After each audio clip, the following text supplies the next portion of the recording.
Hello everyone guys, स्वागत है आप सबका एके लीड एकेडमी पर। मैं हूं अब्दुल्ला और आज हम फिजिक्स के मोस्ट इम्पोर्टेंट डेरिवेशन कवर करने वाले हैं। यानी कि शुरू से लेकर के लास्ट तक के जितने भी डेरिवेशन आप सबने किया उन सब का मोस्ट इम्पोर्टेंट यानी कि सारे के सारे जो कुछ भी डेरिवेशन होंगे जो एग्जाम्स के लिए होंगे वो सारे यहाँ पर कवर करेंगे, यानी कि होल सिलेबस का। अगर यहाँ पर वीडियो का लेंथ ज़्यादा लॉन्ग हो गया तो हो सकता है ये 2 पार्ट में डिवाइड रहे। यहाँ पे आप देख सकते हैं ये 1 शॉट का 1 नहीं है, ये 1 पार्ट हो सकता है। लेकिन अगर नहीं हुआ तो जहाँ तक हो सकेगा वहाँ तक पूरा A to Z यहाँ पे हम कवर करने वाले हैं। ठीक है, यहाँ पे देखिए वीडियो को आधे में छोड़ करके मत जाइए या फिर देख करके इसी छोड़ करके मत जाइएगा, क्योंकि अभी आपने 1 साल तक जो कुछ भी मेहनत किया सिर्फ बोर्ड एग्जाम्स के लिए। ठीक है, हाँ बात अलग है कि एंट्रेंस बेस से आप पढ़ाई करोगे या नीट जेई का जो कुछ भी किए होंगे, लेकिन यहाँ पे सबसे मोस्ट इम्पोर्टेंट बात ये है कि आप बोर्ड के लिए प्रिपेयर कर रहे थे। अगर आपका बोर्ड ही नहीं गया अच्छा तो फिर आप आगे कहाँ से जाओगे। सबसे पहली मंजिल ये है, ठीक है, इसको क्रॉस करना रहेगा। तो यहाँ पर अगर आप जितने भी पढ़ाई किए हैं अगर यहाँ पे आपको और ज़्यादा से ज़्यादा बेटर मिल जा रहा है, 1 घंटा या आधे घंटा या जो 1.5 घंटे में जो कुछ भी आपको ज़्यादा अगर मिल जा रहा है तो आपके लिए बहुत ज़्यादा बेटर होगा। ठीक है, तो यहाँ पे हम जितना जल्दी हो सकता है उतना जल्दी फटाफट कवर करेंगे। ठीक है ना, और ये एक तरह से समझ लो तुम्हारा पढ़ाई करने का तो वक्त बिल्कुल भी चला गया है। हाँ, रिविज़न करने का भी वक्त नहीं है। ठीक है, अब बस प्रैक्टिस करने का है। यहाँ पे आप ना डेरिवेशन देखिए, डेरिवेशन अगर सॉल्व कर लेंगे तो थ्योरी जो रहेगी ना, थ्योरी वो आप अपने आप लिख दोगे। थ्योरी जो रहेगी वो अपने आप लिख दोगे, क्योंकि कहीं ना कहीं आप पढ़े रहोगे, कहीं ना कहीं आप सुने रहोगे, किसी ना किसी से आप सुने रहोगे कि ये इसका क्या होता है, ये इसका मतलब क्या होता है, या फिर आप फिजिक्स इतने सालों से पढ़े हो, थ्योरी अपने आप ही आ जाएगी, कैसे भी करके बना करके आप लिख सकते हो। ठीक है ना, लेकिन डेरिवेशन के मामले में ये नहीं रहता है। बात रही न्यूमेरिकल्स के, तो न्यूमेरिकल्स के भी ऑप्शनल में ये डेरिवेशन आ जाता है। अगर आपको डेरिवेशन आता है तो बहुत अच्छी बात है। ठीक है ना, तो इसको हम कवर करेंगे फटाफट। ठीक है, तो चलिए स्टार्ट करते हैं। तो यहाँ पर सबसे पहले आप देखिए, drive an expression for stationary wave on A steering. ठीक है, एक स्टेयरिंग पर यानी कि वो स्टेशनरी पर यानी कि रुका हुआ है। ठीक है, और उस पर कुछ वेव्स क्रिएट हो रही है, यानी कि वेव्स क्रिएट हो रही है। जैसे कि आप यहाँ पे देख सकते हो ये वाला स्टेयरिंग है। हाँ, ये कुछ भी हो सकता है, वायर वगैरह जो कुछ भी आप शायद प्रैक्टिकल भी परफॉर्म किए हो। तो ये यहाँ पे ऐसा रुका हुआ है। हाँ, अब इसके बाद ऐसा इस पर है, इसको हिलाया जा रहा है, कुछ भी किया जा रहा है, ये ऐसा ऐसा झूम करके ऐसा ऐसा होगा। ठीक है ना, तो वेव ऐसा क्रिएट होगा ना, या हिलाया जाएगा, कुछ भी किया जाएगा, ऐसा वेव क्रिएट हुआ जाएगा। तो उसी पर अपने को एक एक्सप्रेशन करने का है। हाँ, एक्सप्रेशन करने का है। तो यहाँ पर देखिए ये आ सकता है 4 मार्क्स के लिए। ठीक है ना, 4 मार्क्स के लिए आ सकता है एग्जाम्स में। तो इसके बाद यहाँ पे देखिए, तो देखिए यहाँ पर इक्वेशन बनेगा, यानी कि यहाँ पे देखिए ये जो है ना, ये जो y1 है, ये जो वेव ऐसे गई है ये एक्चुअली यहाँ पे नेगेटिव नहीं आएगा। ठीक है ना, ये पॉजिटिव आएगा। पॉजिटिव इसलिए क्योंकि ये पॉजिटिव की तरफ जा रही है, यानी कि शुरू में जब जाएगी तो कुछ यूँ जाएगी ना, ऐसा ऐसा ऐसा ऐसा ऊपर से जाएगी ना, ऐसा ऊपर से जाएगी वेव जो रहेगी, ऐसा ऊपर से जाएगी और दोबारा फिर नीचे से आएगी। तो ये जो नीचे से आएगी वो नेगेटिव वाली रहेगी। ठीक है, तो नेगेटिव पे जगह पे यहाँ पे जो इक्वेशन यानी नेगेटिव की जगह पे यहाँ जो इक्वेशन आएगा ना, यहाँ ये जो इक्वेशन है, इक्वेशन में यहाँ नेगेटिव आ रहा है ना, तो नेगेटिव की जगह पे पॉजिटिव रहेगा। तो ये वाला जो रहेगा ना, यहाँ नेगेटिव नहीं रहेगा, यहाँ पॉजिटिव रहेगा। ठीक है ना, क्योंकि शुरू में जो जा रही है ना वेव वो पॉजिटिव की तरफ जा रही है ना। अगर मान के चलो तुम एक रस्सी ले लो यहाँ से, ऐसा एक रस्सी ले लो, ठीक है ना, एक रोप ले लो, और उसके बाद फिर तुम इसको ऐसा यहाँ से ऐसा शेक करो, ठीक है ना, ऐसा हिलाओ, तो ये कैसा ऐसा शुरू में जाएगी, ऐसा शुरू में जाएगी, उसके बाद फिर दोबारा ऐसा ऐसा ऐसा ऐसा आएगी, है ना, यानी हिलते जाएगी। और याद रखना ये स्टेशनरी मतलब कि यानी कि स्टैंडिंग वेव भी एक तरह से बोल सकते हैं, क्योंकि ये जो रहेगा ना इसके आगे से अब नहीं जा पाएगी एनर्जी, जो कुछ भी ट्रांसफ़र हो रही है उसके आगे से ट्रांसफ़र नहीं हो पाएगी, बस उसका लास्ट स्टॉप यही है। यानी कि अगर आप बोल रहे हो या मैं बोल रहा हूँ तो इसका जो वेव जा रहा है ये तो जहाँ तक जब तक मतलब जहाँ तक चाहेगा वहाँ तक जाएगा। ठीक है ना, जब तक ख़त्म ना हो जाए तब तक वो चलेगा। लेकिन ये ऐसा नहीं होगा, ये जहाँ पर वॉल आ जाती है या जो कुछ भी तुमने डंडा वगैरह जो कुछ भी गाड़ दिए वहाँ पे वो वहीं तक जाएगी, उसके बाद से उसका लास्ट स्टॉप वही है। ठीक है ना, तो यहाँ पर देखिए सेम ये जो इक्वेशन निकल के आया है y1 यानी कि जो जा रही है ऐसा, उसको हमने y1 मान लिया। ठीक है ना, और उसका इक्वेशन ये है। अब ये मत कहना ये कहाँ से आया, ठीक है ना, ये पहले से ड्राइव किया हुआ है। तो ये अगर यानी कि देखिए ये इक्वेशन इसके अंदर काम आएगा, ठीक है, इसके अंदर काम आएगा। तो अभी इसके पीछे मत जाना, क्योंकि आपको इसे याद करना होगा। ये याद आपको रहेगा तो ज़्यादा से ज़्यादा बेटर रहेगा, ठीक है ना। इसके बेसिस पे आप 2-3 इक्वेशन और रहेंगे, मतलब और 2-3 डेरिवेशन और रहेंगे, जो कुछ भी इसी के बेसिस पे निकालना रहेगा, ठीक है। तो इसको आप याद कर लेना रहेगा, ठीक है। तो ये जो जा रही है पॉजिटिव के डायरेक्शन में जा रही है, तो इसके जगह पे ए साइन और उसके बाद 2 pi n t minus x by lambda, ठीक है। एक्स बाय लेमडा जो कि वेवलेंथ है, तो माइनस में आएगा, क्योंकि वो पॉजिटिव की तरफ जा रही है। ये पॉजिटिव की तरफ जब जाएगी तो वो माइनस में आएगी, समझ रहे हो ना। और जब नेगेटिव की तरफ आएगी तो प्लस में रहेगी। तो यहाँ पे देखिए, यहाँ एक्चुअली दरअसल यहाँ थोड़ा सा मतलब मिस्टेक हो गया। तो ये रहेगा ना, ये जो पॉजिटिव लिखा है ये नेगेटिव रहेगा, बस और कुछ नहीं। और उसके बाद फिर यहाँ पे सेम टू सेम वही इक्वेशन यहाँ पे लिख देने का। ये y1 मान लिए हो, इसको y2 मान लिए हो, सेम जैसे ये है, मतलब जैसे ये है, देखिए जैसे ये है वैसे सेम एज इट इज़ यहाँ पे कॉपी कर लेने का है। बस फ़र्क इतना रहेगा कि ये y1 के लिए है, यानी ऐसा जा रही थी, और ये y2 यानी कि वापस आ रही थी, ठीक है। तो जाने वाले को y1 और आने वाले को y2। अब उसके बाद फिर यहाँ पर देखिए, ये जो है यानी कि ये मतलब ये पॉजिटिव था और ये नेगेटिव था, ठीक है ना। ये पॉजिटिव के लिए था और ये नेगेटिव के लिए था। तो यहाँ पे नेगेटिव मतलब चिन्ह आया और यहाँ पे जो है पॉजिटिव साइन आया, ठीक है ना। तो यहाँ पर सिंपल कुछ नहीं करने का है, बस y1 का जो फॉर्मूला है, मतलब कि a sine 2 pi n t minus x by lambda, उसको याद करने का है, पॉजिटिव नेगेटिव बदलने का है, ठीक है ना। और उसके बाद फिर y1 के लिए y1 और y2 के लिए y2, जो जा रही है उसके लिए y1 और जो आ रही है उसके लिए y2। आने वाले को नेगेटिव बोलेंगे, क्योंकि देखिए यहाँ से जब जाएगी, यहाँ से ऐसा ऐसा ऐसा जाएगी, तो यहाँ पे आपको पता ही रहेगा, ऊपर वाले को पॉजिटिव रहता है, नीचे वाले को नेगेटिव, ठीक है ना, क्रेस्ट ऑफ। तो वो जो रहेगा ना, उसी बेसिस पे आपको इसके अंदर साइन देने का है, और y1 y2, और जो पॉजिटिव रहेगा उसका साइन नेगेटिव में आएगा, जो नेगेटिव रहेगा उसका साइन पॉजिटिव में आएगा, और कुछ नहीं, सिंपल। अब उसके बाद ये दोनों इक्वेशन को, अपने को तो y चाहिए ना, अपने को y चाहिए, यानी कि अपने को फाइनल चाहिए, अपने को फाइनल चाहिए, ना कि ऊपर और नीचे का, इन दोनों को फाइनल चाहिए अपने को। तो इसको हम दोनों, मतलब इसको हम प्लस कर देंगे, ठीक है ना, इन दोनों को प्लस कर देंगे, तो y की वैल्यू बराबर हो जाएगी y1 प्लस y2, ठीक है, y1 plus y2 according to vector sum, यानी वेक्टर सम के अकॉर्डिंग है। y1 प्लस y2 को अगर हम प्लस कर देंगे तो y की वैल्यू अपने को मिल जाएगी, ठीक है। तो अब इसको प्लस कैसे करेंगे, यहाँ पे देखिए, अब y1 प्लस कैसे करेंगे, यहाँ पे देखिए y1 का क्या है वैल्यू, जो कि अभी हमने ऊपर निकाला, ठीक है ना। अभी y1 की जो वैल्यू थी हमने जस्ट अभी ऊपर निकाला ना, यहाँ पे देखिए y1 ये है, यहाँ देखिए y1 ये है और y2 ये है। बस सिंपल इतना वैल्यू वहाँ पे पुट करने का है, उतना वैल्यू वहाँ पे पुट करने का है, और कुछ नहीं करने का। देखिए यहाँ पे y1 आ गया और ये y2 आ गया, ठीक है। अब y1 के जगह पे उसका वैल्यू पुट कर देने का, और प्लस y2 के जगह पे उसका वैल्यू पुट कर देने का। यहाँ पे प्लस साइन रहेगा, क्योंकि यहाँ पे प्लस करने का है, देखिए प्लस साइन रहेगा यहाँ पे, ठीक है, प्लस करने का है, बस सिंपल, और कुछ नहीं। अब उसके बाद एक फॉर्मूले को अपने को, अब यहाँ पे देखिए ये साइन बन गया, ये साइन बन गया, ये साइन बन गया, ये भी साइन बन गया, ठीक है ना। तो अपने को sine c plus sine d वाला फॉर्मूला यहाँ पे अप्लाई करना पड़ेगा। Sine c plus sine d, देखिए यहाँ पे हम इसको फॉर्मूले को अप्लाई करना पड़ेगा, ठीक है ना। ये फॉर्मूला पहले से इसको याद करना पड़ेगा, अगर नहीं पता आपको तो याद कर लो, ठीक है।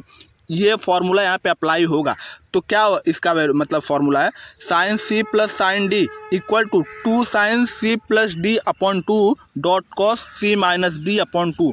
ये फॉर्मूला आपको याद करना पड़ेगा, कुछ नहीं है, कुछ नहीं है। देखिए यहाँ पे क्या है, सिंपल 2 साइन है, 2 साइन है, और उसके बाद फिर यहाँ पे क्या है, सी प्लस डी अपॉन 2, और उसके आगे जस्ट डॉट में कॉस लगाने का। यहाँ पे साइन रहेगा, यहाँ पे कॉस रहेगा, बस साइन पे 2 लगा देने का, यहाँ पे कॉस रहेगा। है क्या कुछ बड़ी बात, याद करो ना, सिंपल। यहाँ साइन रहेगा और यहाँ पे कॉस रहेगा, और साइन में 2 रहेगा और यहाँ कॉस तो सिंगल ही रहेगा। और उसके बाद फिर सी प्लस डी अपॉन 2, यहाँ पे भी सेम रहेगा, और यहाँ बस सी माइनस डी अपॉन 2 रहेगा। कॉस में माइनस रहेगा, यहाँ पे प्लस रहेगा, और सी प्लस या और सी डी अपॉन 2 तो सेम रहेगा, ठीक है ना। यानी कि 2 sine c plus d upon 2 और cos c minus d upon 2, ठीक है। अब ये फॉर्मूला, यानी कि यहाँ पे देखिए ये साइन हो गया, और ये पूरा सी मान लेते हैं, ये साइन हो गया, इसको पूरा डी मान लेते हैं, ठीक है ना, और कोई प्रॉब्लम नहीं है। ये सी है और ये डी है, हमने इसको मान लिया। अब इन दोनों को इसी फॉर्मूले में पुट करने का है। अब यहाँ पर देखिए, इसके अंदर ज़्यादा दिमाग मत लगाइएगा, ये जो है ना, ये इसके अंदर कुछ दिमाग नहीं लगाने का। यहाँ पे अगर मैं ज़्यादा डीप में जाके समझाने लगूंगा तो आपको बस कन्फ्यूजन ही कन्फ्यूजन होगा। बस सिंपल कुछ नहीं करने का है, बस यहाँ का जो वैल्यू है, यहाँ C+D, ये जो वैल्यू है अपना, ये देखिए, एक मिनट, हाँ, ये जो वैल्यू है C+D जो वैल्यू है, यार किधर चला गया, C+D जो वैल्यू है ना, यहाँ पे देखिए ये वाला, ये और इसके अंदर सेम C+D/2 C-D/2 सेम, इसको ये जो है, इसको यहीं पर इसको पुट करने का रहेगा और उसके बाद एज ए फॉर्मूले के मुताबिक, ठीक है ना, फॉर्मूले के जैसा एकदम सेम टू सेम वहीं पर कॉपी कर देने का और कुछ भी नहीं करने का है, ठीक है। जो अभी हमने ऊपर निकाला, अभी जो कुछ भी ऊपर निकाला, बस इस फॉर्मूले के मुताबिक है, उसके अंदर पुट करने का C+D/2, तो C यहाँ पे पुट कर देने का, D यहाँ पे पुट कर देने का और प्लस वगैरह जो कुछ भी है वहाँ एज इट इज़ लगा देने का और उसके बाद D यहाँ पे पुट करने का, यहाँ C फिर से वही same to same CD put करने का है और उसके बाद वहाँ पे माइनस लगाने का फॉर्मूले के मुताबिक, ठीक है ना। तो बस यहाँ पे सिंपल कुछ नहीं किया गया है, यहीं पर वही किया गया है, ठीक है, यहाँ पर वही किया गया है, सिंपल यहाँ पर वही किया गया है, ठीक है ना। 2 sin 2π/nt 2π/x/λ, ठीक है, और a sin 2π/nt/2 plus 2π/x/λ, ठीक है, वहाँ पर सेम टू सेम ऐसे ही किया गया।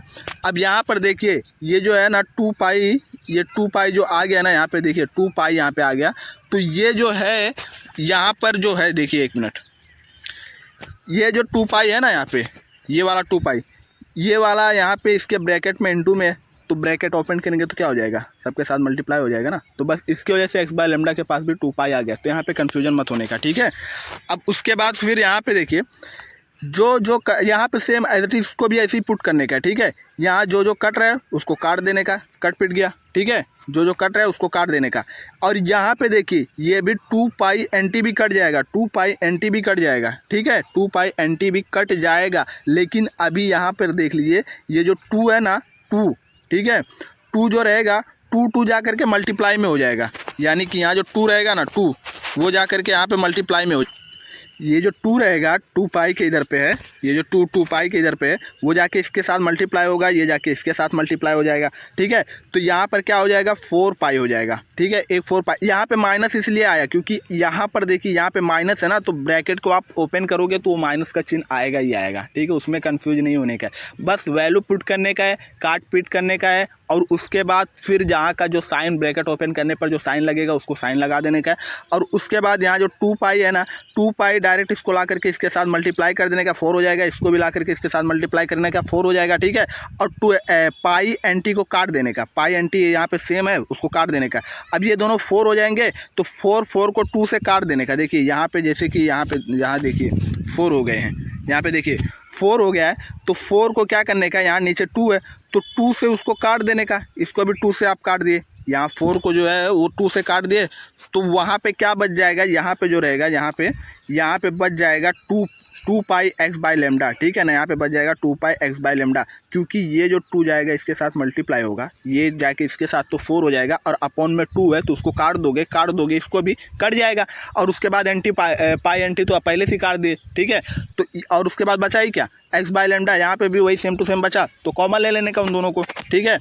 और यहाँ पे भी एज इट इज़, यहाँ पे भी सेम टू सेम ऐसे ही करने का और यहाँ पे भी मतलब वही जाकर के मल्टीप्लाई होगा, उसको 4 से काटने का, यहाँ पे भी सेम टू सेम ऐसे ही आकर के मिल जाएगा आपको, ठीक है। तो यहाँ पे आपको क्या मिल जाएगा, यहाँ पे देखिए y इक्वल टू ये जो a है ना, a को अभी हम लोग मतलब बाहर निकाल करके रखे हैं, a जो है a को हम बाहर निकाल करके रखे हैं, तो क्या बन जाएगा, y equal to a 2 sin 2π/nt dot cos 2π/x/λ फॉर्मूले के मुताबिक, ठीक है। जो कट पीट रहा है उसको काट पीट दो, कॉमन ले लो और कॉमन निकलने के बाद लास्ट यही आंसर आएगा। वहाँ पे ज़्यादा इसलिए नहीं समझा रहा हूँ क्योंकि वहाँ पे ज़्यादा समझाऊंगा तो आपको कन्फ्यूजन होगा। अगर आप इसको एक नोटबुक में लिख लो, ठीक है, एक नोटबुक में लिख लो और उसके बाद अपने हिसाब से उसको करो ना, तो अपने आप आपको समझ में आएगा, ठीक है। अगर मैं यहाँ पर समझाऊँगा तो फिर आपको कन्फ्यूजन सिर्फ होगा, इसलिए बेटर रहेगा जो मैंने अभी दिखाया सेम टू सेम उसको कॉपी करो और मैं क्या कहना चाह रहा हूँ उसको समझो और उसके बाद फिर उसी हिसाब से उसको करो, ठीक है। तो यहाँ पे आपको लास्ट में ये मिल जाएगा। अब यहाँ पे देखिए 2π यानी कि cos 2π x/λ जो है ये कांस्टेंट वैल्यू है, ठीक है ना, ये कांस्टेंट वैल्यू है, ये बदलेगा नहीं, ये कांस्टेंट है, ठीक है। तो अभी इसको क्या करने का, ये जो कॉस है ना, कॉस को इस साइड में लेकर जाने का है, इसको सेम टू सेम इस साइड में लेने का है, और साइन जो रहेगा, साइन यहाँ से लेकर के यहाँ से साइन 2π/NT को इस साइड में लेकर आ जाने का, ठीक है, इसको इस साइड में लेने का है। और इसको जो इतना वैल्यू है यहाँ पर देखिए, ये जो पूरा वैल्यू है ना, ये जो पूरा वैल्यू है, इसको आप इस साइड में लेके आने का है, और ये पूरा वैल्यू है ना, इसको आपको इधर लेके आने का है, और 2a को उधर का उधर ही रहेगा। तो क्या बन जाएगा, देखिए आप कॉस वाले चीज़ को इस साइड लाए, तो क्या ये वाले को इधर लेके आए, तो क्या बन जाएगा 2a cos 2πx/λ, जो कि सेम टू सेम तुमने यहाँ पे ले आया, ठीक है। अब उसके बाद ये साइन वाले को तुम इस साइड लेकर चले गए, तो साइन 2π/NT, ऐसा कर सकते हैं ना, इक्वेशन में इधर उधर कर सकते हैं, कोई प्रॉब्लम नहीं है, ठीक है, वो सेम टू सेम ही रहेगा, वैसे ही का रहेगा, हम इधर उधर कर सकते हैं, ठीक है। तो यहाँ पर अभी ये बन गया। अब देखिए 2πx/λ, ठीक है, ये जो है ये x/λ, ये तो एम्पलीट्यूड इसको बोलेंगे, ये एम्पलीट्यूड होगा, जो वेव होगा, जो कुछ भी क्रिएट होगा उसका एम्पलीट्यूड होगा, तो उसको हमने a से डिनोट कर दिया, जो कि है एम्पलीट्यूड। अब उसके बाद 2πn जो है वो वेवलेंथ है, वेवलेंथ। आपने वेव या कुछ भी कहीं मतलब वेव के बारे में जो कुछ भी पढ़ा होगा, वहाँ पे ये इक्वेशन आपको शायद मिला होगा कि यानी ये जो इक्वेशन रहेगा कहीं पर भी आपको बताया गया होगा, ठीक है ना। तो यहाँ पे एक बात याद रखना कि ये जो 2a cos 2πx/λ है, ये तुम्हारा ये रहेगा एम्पलीट्यूड, और उसके बाद फिर 2πn जो रहेगा ये रहेगा तुम्हारा वेवलेंथ। अब सिंपल, अब इतना बड़ा माल मटेरियल कौन लेकर जाएगा, है ना, यहाँ इतना बड़ा है, इसको कौन लेकर जाएगा, और इसको इतना बड़ा है मतलब यहाँ इसको कौन ले जाएगा, और ये जो 2πn इसको कौन लेकर जाएगा, ठीक है ना। तो जब अपने को मिल गया कि ये एम्पलीट्यूड है और ये जो है वेवलेंथ है, तो यहाँ पे सिंपल इसको उठा के और इसको उठा के सिंपल यहाँ पुट कर देने का उसी फॉर्मूले में। तो यहाँ पे क्या क्या बचा ही क्या है, देखिए यहाँ पे क्या बचा ही है, 2π जो n है, 2π जो n है वो तो तुम्हारा हो गया वेवलेंथ, और ये इतना जो रहेगा तुम्हारा ये हो जाएगा पूरा एम्पलीट्यूड, ठीक है ना। तो बचा है क्या है, साइन बचा है और t बचा है, साइन बचा है और t बचा है ना। और एक को तुमने a मान लिया, एक को तुमने a मान लिया, और एक को तुमने w मान लिया, यहाँ पे तुमने w मान लिया। तो क्या बन जाएगा तुम्हारा लास्ट का फॉर्मूला, देखिए यहाँ पे बनेगा, क्या बन जाएगा, y = a sin ωt, और यही तो तुम्हारा एक्चुअल फार्मूला है, यही तुम्हारा एक्चुअल फार्मूला है। एक डेरिवेशन कंप्लीट। अब उसके बाद इसको चाहिए होगा तुम्हें नोट्स मिल जाएगा, ठीक है ना, इसका नोट्स तुम्हें मिल जाएगा, और बेटर होगा कि तुम उसे लिख करके खुद से एक बार लिख करके देखो, प्रैक्टिस करो ना करो लेकिन एक बार लिख करके देखो। और अगर जहाँ तुम्हें लग रहा है कि हाँ मैं मतलब गड़बड़ाऊँगा या फिर थोड़ा मुश्किल लग रहा है, तो उसे एक बार प्रैक्टिस करो, ठीक है ना, बस। तो यहाँ पर इसको एक बार लिखो, और ये वाला तुम्हारा एक डेरिवेशन कंप्लीट हो गया। अब चलते हैं दूसरे डेरिवेशन पे। अब देखिए दूसरा जो डेरिवेशन है ना, वो क्या कह रहा है कि derive an expression for frequency of beat, यानी कि जो बीट हमको मिलेगा, यानी बीट के ऊपर जो उसका मतलब बीट का जो फ्रीक्वेंसी होगा उसके ऊपर हमको ड्राइव करने का एक एक्सप्रेशन। तो बीट क्या होता है, बीट दरअसल देखिए अभी बीट बोले तो अलग अलग फ्रीक्वेंसी, जैसे कि अभी टुंग और उसके बाद में टंग टुंग टंग, ये जो फ्रीक्वेंसी चेंज हो रही है ना उसी को बोलते हैं, मतलब अलग अलग फ्रीक्वेंसी को ही बोलते हैं बीट, ठीक है ना। तो यहाँ पर उस दो बीट को यानी दो फ्रीक्वेंसी को लेकर के अपने को एक्सप्रेशन ड्राइव करने का है। तो यहाँ पर चलिए देखते हैं। तो यहाँ पर देखिए पहला क्या हो गया, y1, ठीक है, y1 यानी कि अभी जो पहले फ्रीक्वेंसी हमने लिया y1 = 2 sin 2πn1, n किसको बोलते हैं, फ्रीक्वेंसी, ठीक है ना, फ्रीक्वेंसी को ही n बोलते हैं। तो n1t - x/λ, यहाँ पे अभी कुछ नहीं करने का है क्योंकि अभी एक ही फॉर्म में जा रही है, एक ही फॉर्म में इसे जा रही है, ठीक है। लेकिन कितने फ्रीक्वेंसी है, दो है, ठीक है ना, दो वेव हैं, यानी दो वेव हैं और एक ही साथ एक ही डायरेक्शन में जा रही हैं, ठीक है। तो यहाँ पर जो है यहाँ पे हमने दोनों को सेम लिया है, बस n1 और n2 को फ़र्क कर दिया क्योंकि फ्रीक्वेंसी उन दोनों की अलग है, ठीक है ना। तो यहाँ पे हमने पहले को n1 मान लिया और दूसरे को n2 मान लिया। अब उसके बाद इक्वेशन पहले का 1 मान लिया और दूसरे को इक्वेशन 2 मान लिया, ठीक है ना, ये दोनों इक्वेशन बन गए हैं। अब उसके बाद यहाँ पर ये जो है ना ये अगर x की वैल्यू ज़ीरो रही यानी कि जो वेव है उसको ट्रैवल नहीं करना पड़ रहा है दूर, यानी कि कोई भी लिसनर रहेगा इसे कान लगा के उधर ही सुन रहेगा। अब क्यों सुन रहा है क्यों नहीं सुन रहा है वो अपने को नहीं देखने का है, फिजिक्स है भैया, उसके अंदर सब कुछ देख करके चलना पड़ता है, यानी कुछ भी एज्यूम करना पड़ता है क्योंकि ये फिजिक्स है, ठीक है ना। तो समझ लो उसके अंदर ऐसा कान लगा के सुन रहा है, एक्स की वैल्यू जो है वो ज़ीरो यानी लैम्डा मतलब जो ट्रैवल कर रहा है वो ट्रैवल नहीं कर पा रहा है।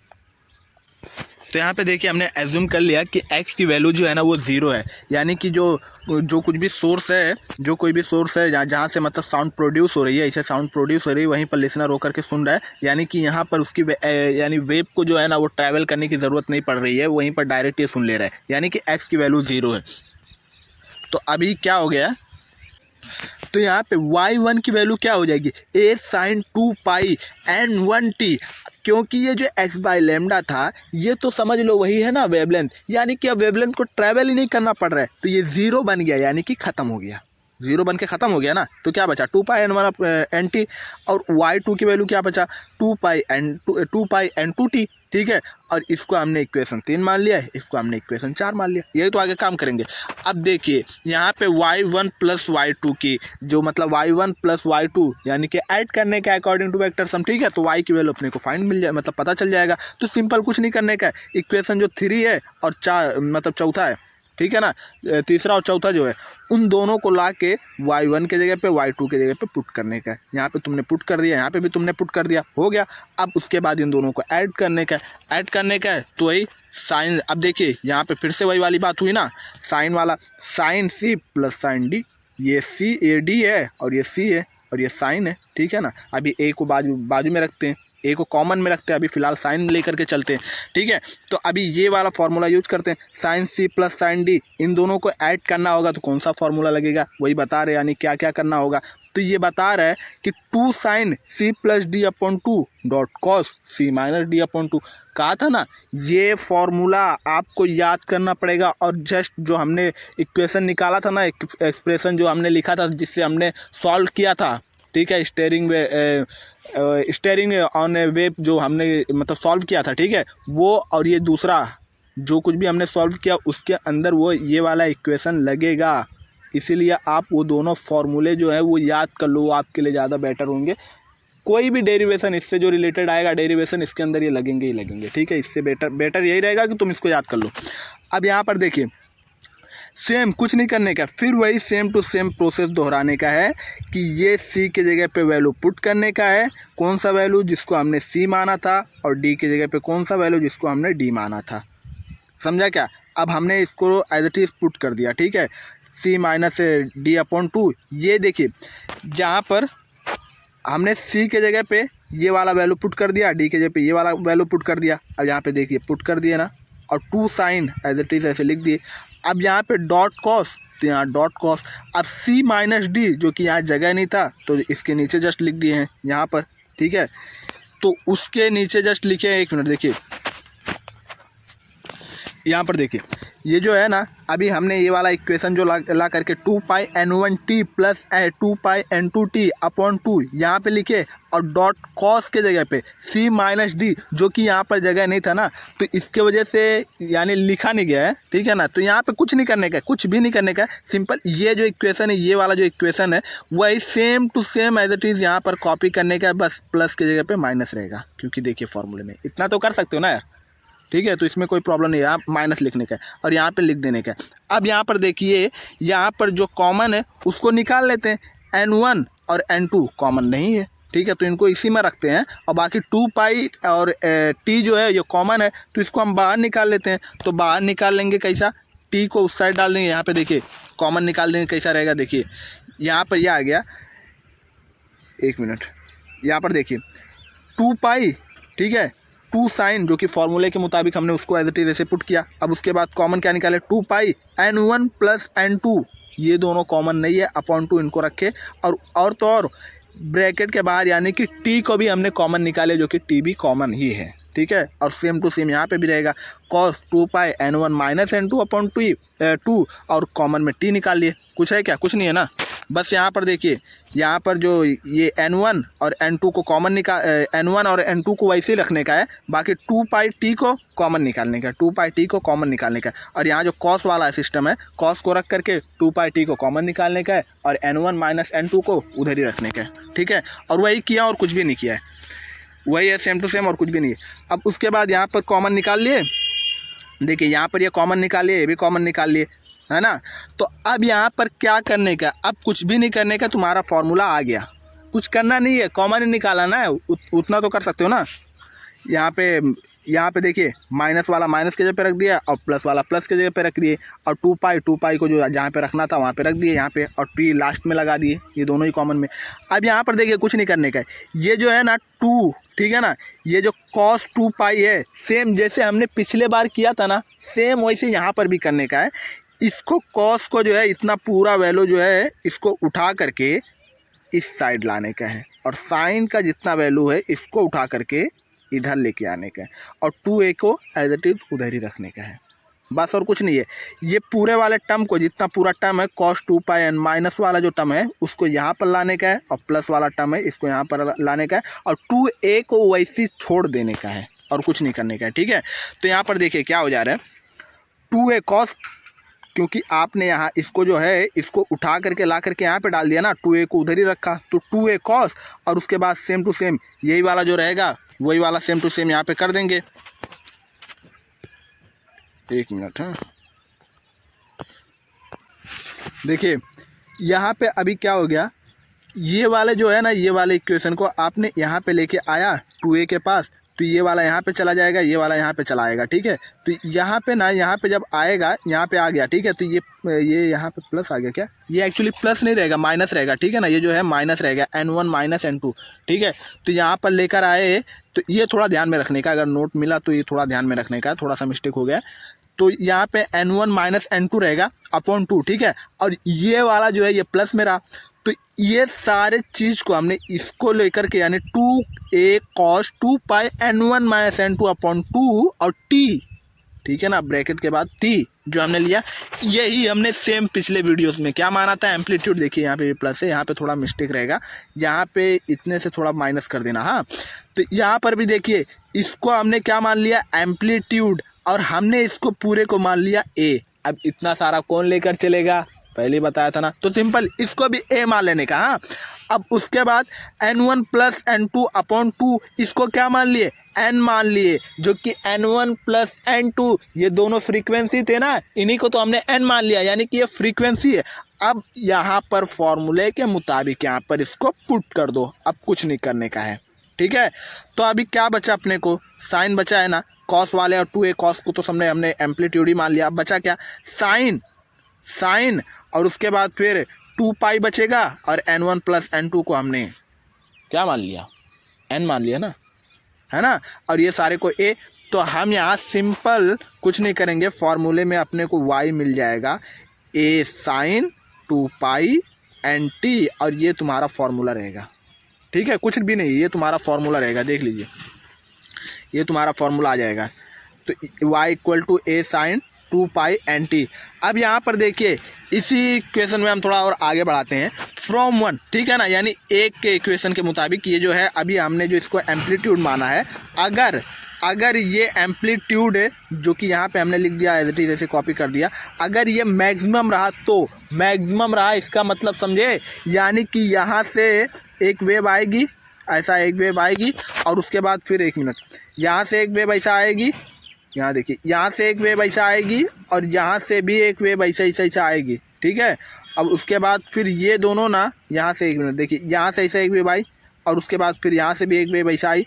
अब ये दोनों जब आपस में लड़ेंगे ना, सुपर इम्पोज होंगे जब ना, ये दोनों जब आपस में मतलब लड़ करके सुपर इम्पोज होंगे, ऐसा जा रही है, ऐसा जा रही है, ठीक है, और यहाँ पर भी ऐसा जा रही है, मतलब समझो ऐसा जा रही है।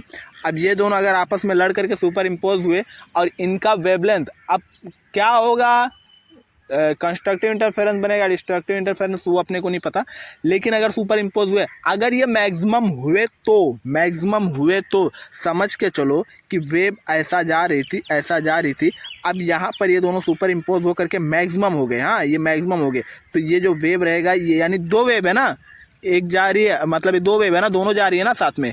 अब दोनों सुपर इम्पोज हुए, इसे आपस में लड़ लिए और इन लोग का वेवलेंथ कैसा था, मैक्सिमम था।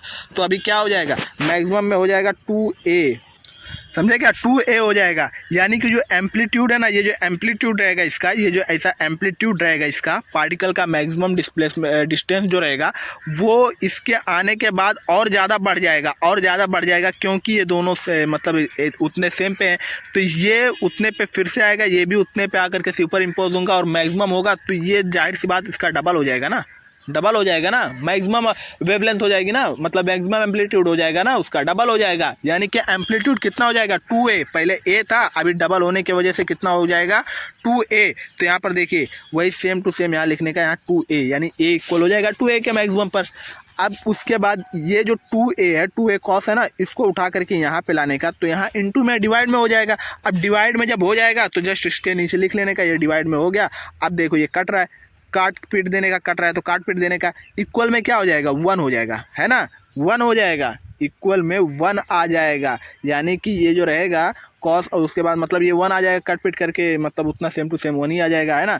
अब कॉस को जो है, कॉस को उस साइड में लेकर जाओ, यानी इक्वल के उस बाजू में लेकर जाओ, तो क्या हो जाएगा, कॉस इनवर्स में आ जाएगा, क्योंकि यहाँ इंटू में वहाँ जाके डिवाइड में हो जाएगा, है ना, कुछ है क्या, यानी 1 के नीचे जस्ट आ जाएगा, साथ में लिखोगे तो इनवर्स लगा दो, है ना, और कुछ नहीं है, तो कॉस इनवर्स में हो जाएगा, ठीक है ना।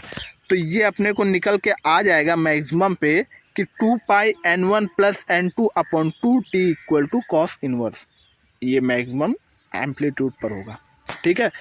अब यहाँ पर देख लीजिए, अगर यहाँ पे आपको पता ही है कि जो n1 अपॉन n2 ये फ्रीक्वेंसी है, अगर ये 0 पर रहा यानी कि जो वेव होगा, वेव अगर मैक्सिमम से आ रहा होगा, ऐसा मैक्सिमम से, क्योंकि ये कॉस है ना, ठीक है ना, कॉस है, तो ये मैक्सिमम से अगर आ रहा है ऐसा, तो कॉस 0 कितना होता है, कॉस 90 कितना होता है, 0 होगा ना, कॉस 90 से आ रहा है वो, तो कॉस 90 0, तो ये 90 से ऐसा आ रहा है वेव बनाते हुए, ठीक है, यहाँ से ऐसा आ रहा है ऐसा वेव बनाते हुए।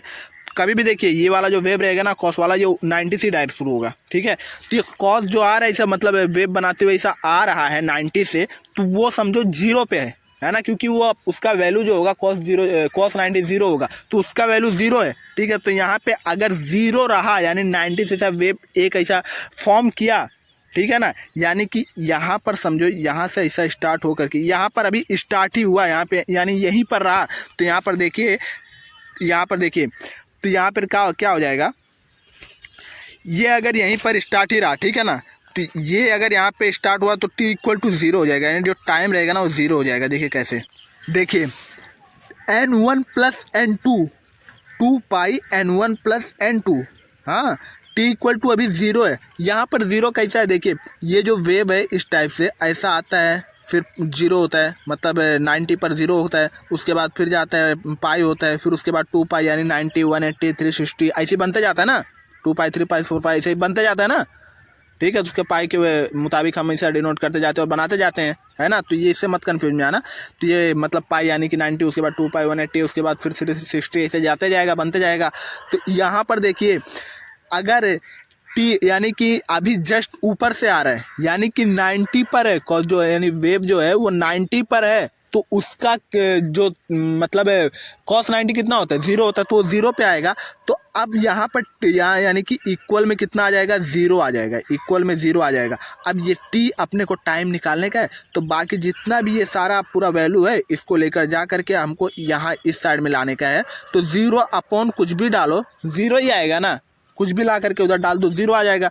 तो अपने को लास्ट में मतलब पूरा कट पिट करके सबमर्वीर करके क्या मिला, ये जितने सारे थे सब जा करके 0 से टकरा के ख़त्म ही हो गए, 0 ही हो गए। तो ये क्या मिला, t इक्वल टू 0, क्योंकि हमने t को बचा के रखा था, बाकी सबको उधर फेंक दिया था, क्योंकि अपने को t चाहिए था ना, बाकी सबकी ज़रूरत नहीं थी, उसको उस साइड फेंक दिया। तो अपने को क्या मिल गया, t इक्वल टू 0, वो लोग गए लड़े मरे ख़त्म हो गए, और ये t इक्वल टू 0 मिल गया अपने को, ठीक है। अब अगर 90 हो गया यानी कि अभी पाई आ गया, समझे कि अभी पाई अगर आया पाई आया तो यहाँ 2 pi n1 minus n2 upon 2 equal to 2 मतलब t इक्वल टू पाई अगर है, यहाँ पे जो 2 है ना, ये 2 इसको ख़त्म कर दो, ये 2 नहीं है, पाई आया तो यहाँ पर देखिए ये 2 से कैंसिल हो जाएगा, ये 2 से कैंसिल हो जाएगा और उसके बाद फिर क्या रहेगा, पाई, ये पाई जो रहेगा इस पाई से कैंसिल हो जाएगा, है ना। तो ये जो इससे यानी जा कर के कैंसिल होगा, जो पाई जाके कैंसिल होगा और ये जो जितना n1 माइनस n2 है ये यहाँ पे इनटू में यानी कि t के साथ मल्टीप्लाई में यहाँ पर जाने के बाद डिवाइड हो जाएगा, यानी कि 1/n1 माइनस n2, ठीक है ना, n1 माइनस n2, ये अपने को फॉर्मूला निकल के आएगा t इक्वल टू, ठीक है ना। यहाँ पे देखिए, यहाँ पे t equal to t equal to 1/n1 minus n2, ठीक है। और अगर 2 और उसके बाद अगर पाई के जगह पे 2 पाई आ गया, यानी कि 2 पाई अगर आ गया, यानी वेव और आगे बढ़ गया तो कितना होगा, तो यहाँ पर देखिए 2 पाई अगर आ गया वेव और आगे बढ़ गया तो कितना हो जाएगा, ये 2 पाई से 2 पाई डायरेक्ट कैंसिल हो जाएगा, ठीक है ना, 2 पाई से 2 पाई डायरेक्ट कैंसिल हो जाएगा, यहाँ पे डायरेक्ट कैंसिल हो गया। अब उसके बाद n1 माइनस n2 अपॉन 2 को उस साइड में लेकर जाओगे तो 2 ऊपर आ जाएगा ना, यहाँ डिवाइड में था मल्टीप्लाई में आएगा, ये मल्टीप्लाई में था डिवाइड में चला जाएगा, दोनों अपोजिट डायरेक्शन में हो जाएगा ना, अपोजिट हो जाएंगे। तो सिंपल यहाँ पे क्या आ गया, t equal to 2/n1 minus n2, ठीक है ना, n1 माइनस n2 ये अपोजिट में आ गए। तो यहाँ पर देखिए अपने को क्या मिला कि जब वेव जो था, जो वेव 90 पर था तब टाइम कितना था, 0 था, समझे, क्योंकि कॉस जो मतलब जो वेव होता है ना वो हमेशा 90 से स्टार्ट होता है, जो कॉस वाला वेव होता है वो 90 से स्टार्ट होता है और कॉस 90 0 होता है। तो जाहिर सी बात है जब वो स्टार्ट ही होता है 90 से तो इसका मतलब जब टाइम उसका 0 रहेगा तभी ना स्टार्ट होगा, 0 रहेगा तभी ना स्टार्ट होगा। और अगर 0 उसका रहा तो मतलब अभी उधर ही रुका हुआ और स्टार्ट होगा 1 2 3 सेकंड जो कुछ भी जाते रहेगा, उसके बाद फिर स्टार्ट होकर के आगे जाएगा, है ना। फिलहाल के लिए अभी रुका यानी कि 90 पे, यानी कि t इक्वल टू 0 रहेगा। और उसके बाद फिर जैसा जैसा बढ़ते जा रहे हैं उसके बाद n1 माइनस n2 मतलब अपॉन में आते जा रहे हैं, फिर 2 ऐसे 3 और ऐसे ही निकालते चले जाओगे, यानी जैसे जैसे 3 पाई 4 पाई जैसे जैसे आप करो जितना चाहो उतना निकालते चले जाओगे, ठीक है। अब आते हैं दूसरे डेरिवेशन पे। अब यहाँ पर ये वाला डेरिवेशन देखिए ये जो डेरिवेशन है ये drive an expression for double slide experiment, यानी जो यंग्स नाम का एक साइंटिस्ट था, ठीक है ना, यंग्स नाम का साइंटिस्ट था, उसने 2 स्लाइड लेकर के एक एक्सपेरिमेंट किया, ठीक है, एक एक्सपेरिमेंट किया, एक के बीच में यानी स्लाइड के दोनों ऐसा 2 होल कर दिए, ऐसा 2 बीच में ऐसा होल कर दिए और वहाँ से लाइट पास किए और उसके बाद फिर वो कंस्ट्रक्टिव इंटरफेरेंस और डिस्ट्रक्टिव इंटरफेरेंस को नोटिस कर रहा था। यानी कुछ यूँ था जैसे कि आपको थ्योरी तो पता ही होगा ना, इतने साल से पढ़े रहोगे तो पता ही होगा शायद, ठीक है, यानी कुछ इस तरह का था। देखिए यानी कि ये समझ लो एक स्लाइड था और उसके बाद फिर इसके अंदर हल्का सा ऐसा होल किया था, ऐसा हल्का सा होल किया था, ठीक है। अब उसके बाद फिर यहाँ से समझ लो, मान लो कोई टॉर्च है, ऐसा कोई टॉर्च है, यहाँ से कोई टॉर्च है और यहाँ से ऐसा रोशनी जा रही है, ऐसा गिर रही है, ऐसा गिर रही है, ऐसा गिर रही है, ठीक है। अब ये यानी ये स्लाइड की वजह से यहाँ तो पार नहीं हो पाएगी, लेकिन हल्का सा होल है तो यहाँ से एक बनेगा, ठीक है, यहाँ से एक बनेगा और यहाँ से एक बनेगा। तो एक को S1 मान लिया और एक को S2 मान लिया और जस्ट सामने इसके एक स्क्रीन है, ठीक है, स्क्रीन है, देखने के लिए इसको स्क्रीन है। तो ये कुछ इस टाइप से जाती है, वेव के फॉर्म में लाइट रहती है, ठीक है, वेव के फॉर्म में डुअल नेचर होता है ना लाइट का, वेव के फॉर्म में, पार्टिकल के फॉर्म में, रे के फॉर्म में होती है। तो इस टाइप से जा रही है और उसके बाद इस टाइप से ऐसा करके जा रही है, ठीक है। तो यहाँ पर अगर सेम एम्पलीट्यूड मिला तो फिर मैक्सिमम हो जाएगा और अपोजिट मिल गया तो फिर 0 हो जाएगा, नल हो जाएगा, डिस्ट्रक्टिव हो जाएगा इंटरफेरेंस, ठीक है। तो ये वाला हमको समझा रहा था जो कि शायद आपको पता ही होगा वेव थ्योरी के अंदर, ठीक है। तो यहाँ पर देखिए यही वाला है, यानी कि वही वाला अपने को एक्सपेरिमेंट जो है ड्राइव करके देखने का है। तो यहाँ पर ये S1 सोर्स है, ये S2 सोर्स है, यहाँ से लाइट जा रही है, एक P पर जा रही है और उसके बाद फिर यहाँ पर ऐसा हल्का सा समझ लो इसके जस्ट सामने एक S1 डैश करके मान लिया हमने और S2 डैश करके ये वाला मान लिया और इसके जस्ट बीच में इसके सेंटर को हमने O मान लिया, ठीक है। और ये जो है S1 और S2 के बीच की दूरी क्या है, D है, D मान लिया और स्क्रीन और ये जो सोर्स है इसके बीच की दूरी जो है डिस्टेंस है उसको हमने D मान लिया, समझा। और ये जो ओ है, ओ से पी तक, यानी ओ जो है सेंटर है और पी जो मतलब है ऊपर वाला जहाँ से लाइट जाके मिल रही है, ठीक है, मीट हो रही है, तो वहाँ से लेकर के और ओ की दूरी यानी जो ओ और पी के बीच की डिस्टेंस जो है उसको हमने वाई मान लिया। अब यहाँ पे क्या करने का है, यहाँ पे सिंपल देखिए, यहाँ पर जो है वाई यानी कि अगर अपने को S1 से लेकर के SP की दूरी निकालने का है, S1 से लेकर के SP की दूरी निकालने का है, तो O और S1 को माइनस करना पड़ेगा, है ना, O और S1 को माइनस करना पड़ेगा, ये जो है इसको माइनस करना पड़ेगा। तो S1 देखिए, S1 और S2 क्या है, S1 और S2 क्या है, D है ना, S1 और S2 क्या है, D है, ये देखिए यहाँ पे लिखा हुआ ना D है। तो ये जो O है सेंटर है, इसका मतलब S1 और O ये S1 और S2 का हाफ होगा, है ना, S1 और S2 का हाफ होगा। तो यानी कि D/2 हमने लिख लिया, D/2। O और S की जो S1 और O की दूरी जो है, डिस्टेंस जो है वो D/2 यानी कि हाफ रहेगा S1 और S2 का, ठीक है ना, समझे क्या बात को। यानी कि ये देखिए, ये दूरी, ये मतलब समझो, देखो यहाँ पे कंफ्यूज नहीं होने का, देखिए यहाँ पर ये D है, ठीक है, और अगर इसके बीच का चाहिए होगा तो ये दोनों का हाफ ही रहेगा ना, यही तो समझा रहा हूँ। यहाँ देखिए S1 और S2 इसकी दूरी D है, और अगर O का चाहिए जो कि बीच में है तो इसका हाफ रहेगा, यानी कि D/2 रहेगा, और इसका भी सेम D/2 रहेगा। अब अगर P से अपने को S1 की चाहिए तो हाफ वाले को माइनस कर देने का, ये जो जितना इसका दूरी है, यहाँ जो डिस्टेंस है इसको माइनस कर देने का, तो अपने को S से P तक मिल जाएगा, यानी S1 से P तक मिल जाएगा। तो वो वाला इक्वेशन कैसे निकल के आएगा, देखिए D जो रहेगा यानी डिस्टेंस जो कुछ भी निकल के आएगा, Y माइनस, यानी ये जो Y रहेगा, Y में से अपने को माइनस करना रहेगा D/2 को, तो अपने को मिल जाएगा क्या, S और S1 और P की डिस्टेंस, और इसके अंदर एक्स्ट्रा प्लस करना रहेगा, वही समझे क्या बात को, और कुछ नहीं है। अब उसके बाद यहाँ पे आइए ड्राइव करते हैं, ये मिल गया। अब देखिए डिफरेंस पाथ लेंथ अपने को देखने का है, तो S2 और माइनस S1 यानी बड़े में से अपने को छोटा माइनस करना पड़ेगा ना भाई। देखिए यहाँ पे देखिए, ये वाला जो है इसका इतना लंबा सा है, ये इधर ही जा करके मिल रहा है, ये यहाँ से इसे जा रहा है और ये जस्ट इधर ही मिल रहा है ना, यहाँ से ये छोटा पड़ रहा है और ये ज़्यादा बड़ा पड़ रहा है, तो बड़े में से छोटे को माइनस करेंगे ना, डिफरेंस निकालेंगे, तो बस यही है और कुछ नहीं है। तो यहाँ पे देखिए ये बड़ा पड़ रहा है, ये जो है बड़ा पड़ रहा है, ये छोटा पड़ रहा है, तो S2 में से हमको S1 माइनस कर देंगे, तो S2P ये जो है इसका लेंथ है, और S1P यानी ये जो लेंथ है, ठीक है ना, यानी S1P और S2P ये जो दोनों का लेंथ है, इनका डिफरेंस मालूम करने का है। तो अपने को मिलेगा कुछ डेल्टा L, यानी डेल L जो कुछ भी मिलेगा, NL जो कि लेंथ रहेगा, डिफरेंस लेंथ, ठीक है ना, पाथ लेंथ अपने को मिलेगा, यानी कि उनके बीच की जो दूरी है, ये जो दूरी है, दूरी की लंबाई अपने को मिलेगी, है ना, जहाँ से वो सोर्स होकर के ऐसा जा रहा है उसी की लंबाई तो अपने को मिलेगी, यानी कि कौन कितना बड़ा है उसको अगर उतने में से माइनस कर देंगे तो वो दोनों इक्वल हो जाएंगे कि नहीं, इक्वल हो जाएंगे, इक्वल हो जाएंगे ना। अगर बड़े में से छोटे को माइनस कर देंगे तो दोनों इक्वल हो जाएंगे, है ना। तो बस सिंपल है यही। तो अपने को कुछ मिला रहेगा डेल L, यानी जो डिफरेंस रहेगा उन दोनों बीच के लेंथ का जो डिफरेंस रहेगा वो कुछ डेल L है, क्योंकि S2P माइनस S1P ये दोनों अपने को यानी माइनस करने पर मिलेगा। यहाँ पर शायद ज़्यादा कॉम्प्लेक्स हो रहा है, इसके वजह से मैं यहाँ देखिए, ये जो है ये S1 है, ये S2 है, S2 बड़ा है S1 से।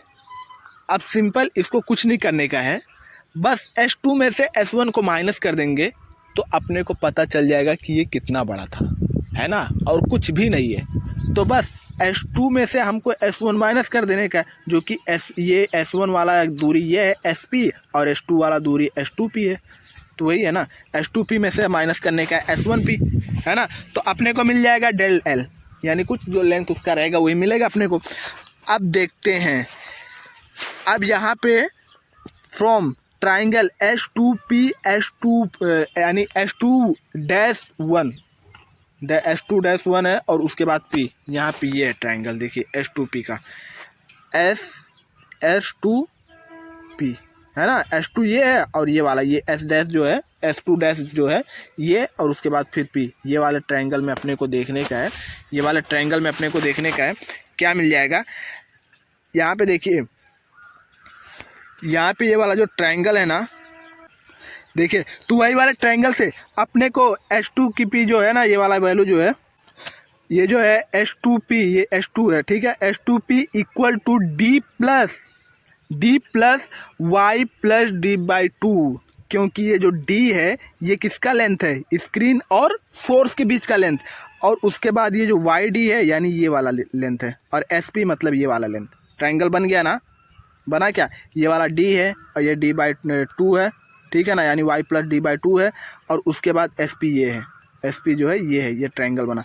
इसी ट्रायंगल में अपने को देखने का है, और इसी ट्रायंगल में अपने को पाइथागोरस थ्योरम लगा करके अपने को सॉल्व करना है, ठीक है ना। यानी एस पी, अपने को एस पी फाइंड करने का, तो एस पी फाइंड करने के लिए क्या करना पड़ेगा, पाइथागोरस प्रमेय का इस्तेमाल करना पड़ेगा ना, यानी कि उसका थ्योरम इस्तेमाल करना पड़ेगा ना। तो उसको इस्तेमाल करने के लिए हम मतलब वही हम यहाँ पर इस्तेमाल करेंगे। तो पाइथागोरस थ्योरम के मुताबिक h two p square equal to d square y plus d by two का होल स्क्वायर, समझे क्या, यहाँ पे जैसा कि लिखा हुआ है। तो हमने इसको इक्वेशन नंबर 2 मान लिया, और उसको जो कुछ भी था वो उसको एक मान लिया, ठीक है। यानी इससे पहले जो निकला था वो मतलब डिफरेंस का पाथ लेंथ डिफरेंस था, जो डेल एल निकला था उसको हमने ए मान लिया, यहाँ पे इसको इक्वेशन 2 मान लिए, ठीक है। तो यहाँ पर देखिए एच टू पी का square equal to d square y plus d by two का होल स्क्वायर, यही अपने को यहाँ पे लिखा हुआ है। यहाँ पे लिखा हुआ है सिंपल स्क्वायर पुट करने का और कुछ भी नहीं करने का, क्योंकि उसके अंदर स्क्वायर आ जाता है। अब उसके बाद फ्रॉम है ट्राइंगल S1 और S1 डैश पी का एज इट इज जैसे कि यहाँ पे वैसे वही वो भी करने का है। तो यहाँ पे भी कुछ ऐसी हो जाएगा, ठीक है ना, यहाँ पर भी कुछ ऐसी हो जाएगा, नीचे वाला आ जाएगा।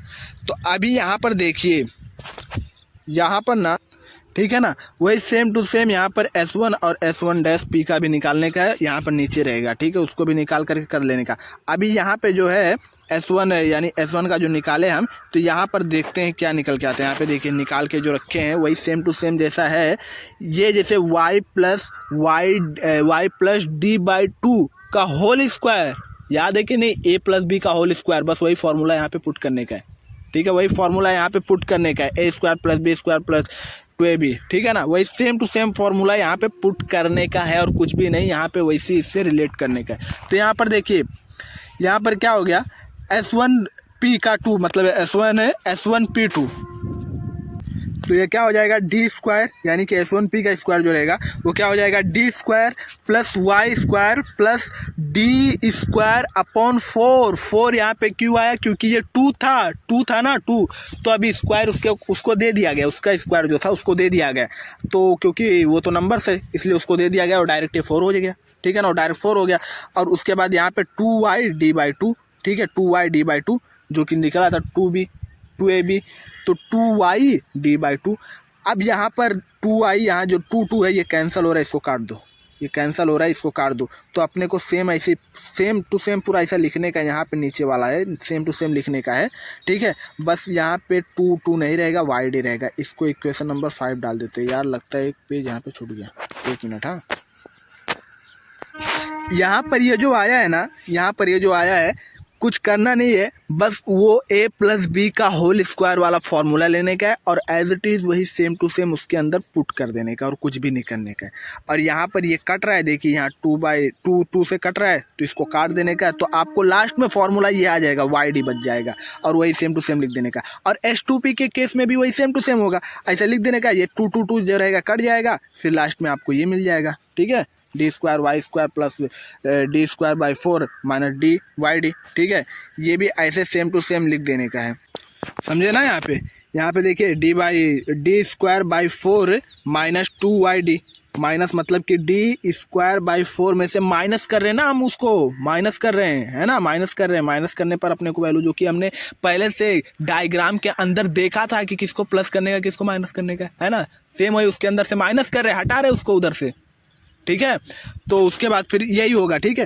तो यहाँ पर देखिए ये वाला ये 5वां इक्वेशन यहाँ पे बन जाएगा प्लस वाई डी, और 6वां इक्वेशन बन जाएगा d square upon 4 minus y d. अब ये दोनों इक्वेशन का यहाँ पे काम है, यहाँ तो बाकी ये तो सॉल्व कर रहे थे, ये दोनों इक्वेशन का यहाँ पे काम है।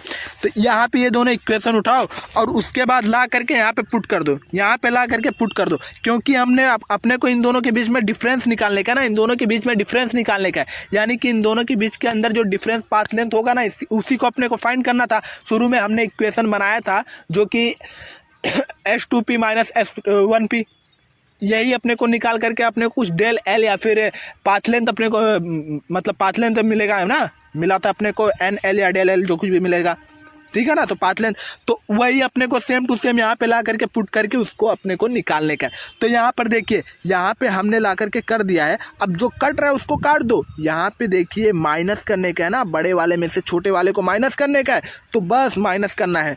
तो यहाँ पे d square same to same लिख दिया, यहाँ पे सेम टू सेम लिख दिया, उसके बाद माइनस रहेगा, ठीक है, यहाँ पे माइनस रहेगा। अब यहाँ पर देखिए, यहाँ पर देखिए जो प्लस रहेगा, ठीक है, जो प्लस रहेगा उसको माइनस कर देने का है, क्योंकि ये जो डी है ना, डी स्क्वायर है, ये डी स्क्वायर के जो मतलब लास्ट में जो माइनस था ना, माइनस था, ब्रैकेट हटाएंगे तो सब माइनस में आ जाएगा। ब्रैकेट हटाएंगे तो जितने प्लस में थे सब माइनस में आ जाएंगे, और जो माइनस में था वो प्लस में आ जाएगा, माइनस माइनस प्लस और प्लस माइनस माइनस। तो यहाँ पर हमने यहाँ पे जो जिसको यानी इक्वेशन नंबर 6 को जो कुछ भी हमने प्लस में देखा था इसको, तो इन सब को यहाँ सिंपल माइनस कर देने का, और जो माइनस में है उसको प्लस कर देने का। ब्रैकेट हटाने पर वहाँ जो डी के बाजू में है ना माइनस, ब्रैकेट हटाने पर उसको माइनस ही होना है, ठीक है, प्लस को माइनस में ही होना है। तो बस अब यहाँ पर देखिए ब्रैकेट हटाकर यहाँ पर देखिए माइनस में आ गए। अब जो है डी स्क्वायर बाई 4 जो जो कट रहा है सबको काट दो। यहाँ पे ये मर गया, ख़त्म, ये ख़त्म, ये गया, सब गया। क्या बचा अपने को? Plus y d plus plus, कहाँ से कटेगा? नहीं कटेगा ना। माइनस प्लस जो है सबको काट दिया, उड़ा दिया, ख़त्म। अब यहाँ पे देखिए बच गया क्या? ट्वाइस वाई डी, यानी कि 2 वाई डी, दो वाई मिल गए अपने को, ठीक है। अब यहाँ पे सिंपल वही अपने को पुट कर देने का है। अब यहाँ h2p स्क्वायर माइनस s1p का स्क्वायर इक्वल टू 2yd के बराबर है, जो कि अपन पूरा कर वीर करके ला करके यहाँ पे अपना कर दिए, ठीक है ना। अब यहाँ पे देखिए 2yd, अब s2p का स्क्वायर माइनस s1p का स्क्वायर, इसका एक फॉर्मूला होता है। क्या फॉर्मूला होता है? s2p यानी a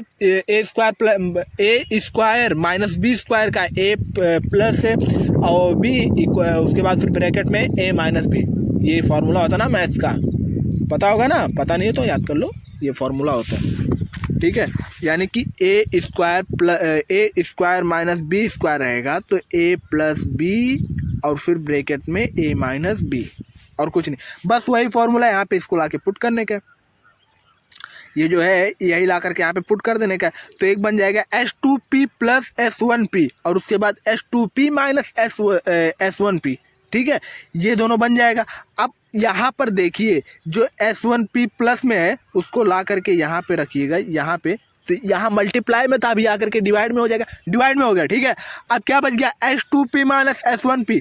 अब यहाँ पर देखिए h2p माइनस s1p, अगर d बाई डी, यानी d बाई जो बड़ा कैपिटल D है ये, यानी कि जो ये मतलब यहाँ का लेंथ, सोर्स के बीच का डिस्टेंस और उसके बाद स्क्रीन और सोर्स के बीच का डिस्टेंस अगर 1 से छोटा है, मतलब कि बहुत छोटा है, बहुत ज़्यादा छोटा है, तो ये जो D रहेगा ना, ये जो D रहेगा ना, ये D जो रहेगा, ये मतलब ये बड़ा वाला D, ठीक है ना, ये बड़ा वाला D ये इसके 2 गुना बड़ा रहेगा। इनडायरेक्टली हम कह सकते हैं कि इसके 2 गुना बड़ा रहेगा, लगभग तक 2 गुना बड़ा रहेगा अगर 1 से छोटा है तो, ठीक है। तो यहाँ पे हमने मान लिया कि 1 से बहुत छोटा है d बाई डी जो है, यानी बहुत छोटा है, तो फिर क्या हो जाएगा? h2p प्लस, यानी h2p plus s1p, h2p plus s1p मतलब क्या? यही पाथ लेंथ है तुम्हारा। ये जो दोनों रहेंगे ये लगभग कॉन्ग्रुएंट, यानी कि लगभग तक बराबर हो जाएंगे 2d के, ठीक है ना, 2d के बराबर हो जाएंगे। तो अभी यहाँ पे क्या हो गया? अब बच क्या गया? s2, यहाँ पे देखिए, यहाँ पे क्या बच गया, यहाँ देखिए h2p माइनस s1p, ठीक है, यहाँ पे एज इट इज लिखें, और ये h2p प्लस जो है वो तो 2d बन गया, तो सिंपल यहाँ पे लाके पुट करेंगे ना, तो बस वही लाके हमने पुट कर दिया और कुछ नहीं किया, यहाँ पे लाके पुट कर दिया। अब देखिए यहाँ पे 2d यहाँ पे पुट कर दिया, अब 2 को यहाँ मार दो कैंसल, ठीक है ना, जो कैंसिल हो रहा है उसको कैंसिल मार दो, कैंसिल हो गया ना, 2 यहाँ पे 2 जाएगा कैंसिल, और वाई डी अपॉन डी ये मिल जाएगा अपने। तो सिंपल अपने को क्या मिल जाएगा? और ये जो है ये h2p माइनस s1p जो कि हमने पहले निकाला था भाई, यही तुम्हारा पाथ लेंथ है, और यही हो गया NL is equal to y d upon d. ये इक्वेशन इतना निकालने के बाद जाकर के फॉर्मूला निकलेगा। एक आध इसी में निकाल सकते हैं कंस्ट्रक्टिव इंटरफेरेंस और डिस्ट्रक्टिव इंटरफेरेंस, उसके अंदर लेमडा -2 ये सब जोड़ना रहेगा, निकल जाएगा, ठीक है। लेकिन ये सबसे ज़्यादा मेन इम्पोर्टेंट है। अब दूसरा देखते हैं, अब दूसरा देखते, फटाफट करते हैं, बोर नहीं होने का है, बोर नहीं होने का, ठीक है ना, बोर नहीं होने का। यहाँ मैं तुम्हें पढ़ा करके बोर नहीं हो रहे यार, तुम पढ़ करके देखिए। अभी यहाँ थोड़ा सा एडजस्ट कीजिए, खाली वीडियो देख लीजिए और उसके बाद फिर तुम्हें तो नोट पढ़ना ही है। तुम अपने से पढ़ो यार, कोई किसी की वीडियो देखने की जरूरत नहीं, बस एक बार वीडियो देखो, उसके बाद फिर तुम जा करके अगला बहुत आसान आने वाला है, ठीक है ना, अगला बहुत आसान आने वाला है, बहुत फटाफट तुम्हें मजा आ जाएगा। ये दो जो डेरिवेशन थे 3, ये थोड़ा लॉन्ग थे और बड़े थे, ठीक है। अगला जो आएगा आसान आएगा, फटाक से हो जाएगा और कोई प्रॉब्लम नहीं है, बस कुछ और बचे हैं और ज़्यादा करने की ज़रूरत नहीं है, टेंशन वगैरह लेने की ज़रूरत नहीं है, बस थोड़ा सा देखो, हाँ थोड़ा सा रहो, उसके बाद अपने आप तुम्हें सब कुछ जितना रहेगा पूरा क्लियर हो जाएगा। और यहाँ पे देखिए, नोट्स पढ़ोगे ना तो सब कुछ अपने आप क्लियर हो जाएगा। और ज़्यादा से हो सके तो उसको प्रैक्टिस भी करो, ठीक है ना, हो सके उसको प्रैक्टिस करो। थोड़ा मतलब ऐसा डिफ़िकल्ट टाइप का था बट उतना है नहीं जितना तुम सोच रहे हो। बस कुछ नहीं करना है यार, बस वैल्यू ला करके उसके अंदर पुट करने का है, a+b का होल स्क्वायर का जो फॉर्मूला लगाने का और सेम टू सेम वही वैल्यू ला करके पुट करने का, और कुछ भी नहीं। और जो काट पीट रहा है काट पीट दो, उसके बाद लास्ट में तुम्हारा ये वैल्यू निकल जाएगा, ठीक है। तो कभी भी देखो, सीखते टाइम ना कभी भी अपने को हार्ड लगता है, लेकिन जब एक बार हम सीख लेते हैं ना तो फिर एकदम आसान हो जाता है, कोई बड़ी बात नहीं रहती उसके अंदर, ठीक है। इसकी वजह से एक बार देखो।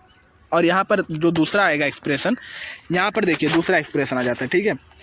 अपने को फटाफट करने का है, drive an expression for electric field A point two A charge sphere, ठीक है।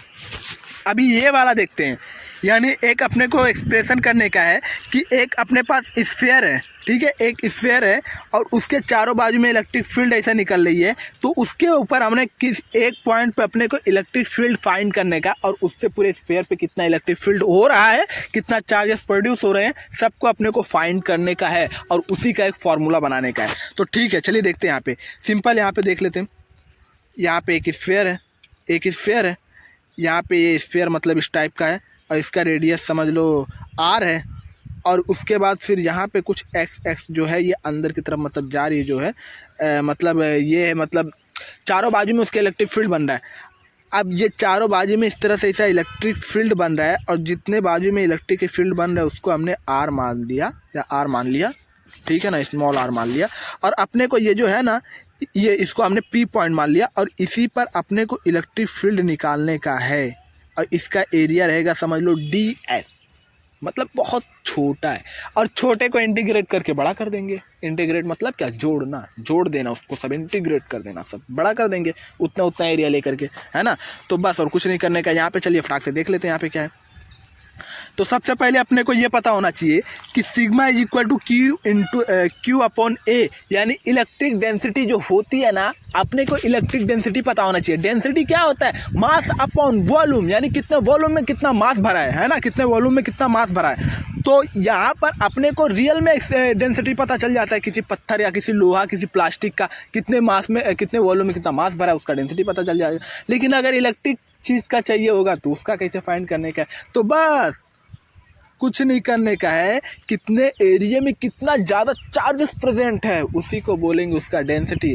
तो और डेंसिटी, इलेक्ट्रिक डेंसिटी को हम सिग्मा से डिनोट करते हैं और यहाँ पर हमने इसको क्यू मान लिया और अपॉन एरिया, ठीक है ना। इतने एरिया में कितना ज़्यादा चार्जेस प्रेजेंट है उसके अंदर, उसी को डेंसिटी बोलेंगे, है ना। मास अपॉन वॉल्यूम, तो चार्ज अपॉन एरिया, कुछ नहीं है, यहीं पर डेंसिटी। अब अपने को तो चाहिए भाई क्यू ही चाहिए, चार्जेस ही चाहिए। तो सिंपल चार्ज को रखो, एरिया को उस बाजू में कर दो, तो सिग्मा इंटू एरिया। अब एरिया का फुल फॉर्म क्या होता है, मतलब फॉर्मूला क्या होता है, 4πr²। सिंपल पुट कर दिए, आ गया ना आंसर। कुछ है क्या, कुछ नहीं है, आ गया। अब यहाँ पर इसको इंटीग्रेट करने का है, ठीक है, यहाँ पे इसको इंटीग्रेट करने का है। तो नाउ पॉइंट P जो है, पॉइंट P पर अपने को कितना बन रहा है, इलेक्ट्रिक फ्लक्स। यहाँ पे देखिए, अगर मैग्नेटिक फ्लक्स होता है तो फ्लक्स के लिए सब सेम रहता है, यहाँ मैग्नेटिक होता है तो फिर यहाँ B लगाता है, मगर यहाँ पे इलेक्ट्रिक है तो E लगा दिया गया, ठीक है ना। अब यहाँ पर देखिए EDS, E इंटू DS, यानी कि जो इलेक्ट्रिक फ्लक्स का फॉर्मूला होता है ना, उसका फॉर्मूला ही होता है क्या, एरिया इंटू इलेक्ट्रिक फील्ड, उसका फॉर्मूला ही होता है। यानी उससे उसको मल्टीप्लाई कर दोगे तो आपको आंसर मिल जाएगा, ठीक है। ये इसका फॉर्मूला होता है इंटू ए, बी इंटू ए, मैग्नेटिक फील्ड का क्या होगा, बी इंटू ए, फ्लक्स का, ठीक है। और यहाँ पे इलेक्ट्रिक फील्ड है तो ई इंटू ए। तो ए तो हमने एरिया को क्या माना, ds माना ना, बहुत छोटा है, तो ds हमने डाल दिया इसके अंदर, इलेक्ट्रिक फ्लक्स को, ठीक है। अब यहाँ पर देखिए, अब अपने को इसको जो डी फ्लक्स यानी डी फ्लक्स और ई जो है इसको इंटीग्रेट करके बड़ा करने का ना, तो सिंपल इसको इंटीग्रेट कर देने का, यानी यहाँ पे लाने का, ये क्या करने का, यहाँ जो है ये जो है फ्लक्स है, फ्लक्स इसको ला करके इंटीग्रेट कर देने का यहाँ डी फ्लक्स थे, ठीक है। तो यहाँ पे ला कर जब इंटीग्रेट कर देंगे तो ये बड़ा हो जाएगा। अब उसके बाद फिर क्या करने का है, यहाँ सिंपल कुछ नहीं करने का है, यहाँ पे अब फ्लक्स जो है फ्लक्स बड़ा हो गया। अब यहाँ पर ला करके इनको भी इंटीग्रेट करने का, इनको भी इंटीग्रेट करने का EDS। अपने को तो ये तो पता चल गया भाई, पॉइंट पी पर इतना निकलेगा, ठीक है, लेकिन अभी अपने को पूरे को चाहिए, तो ला करके सिंपल यहाँ पर इसको भी इंटीग्रेट कर देंगे। इसको इंटीग्रेट कर देंगे तो इलेक्ट्रिक फील्ड तो भाई उतना ही रहेगा, लेकिन अपने को क्या इंटीग्रेट करने का, एरिया।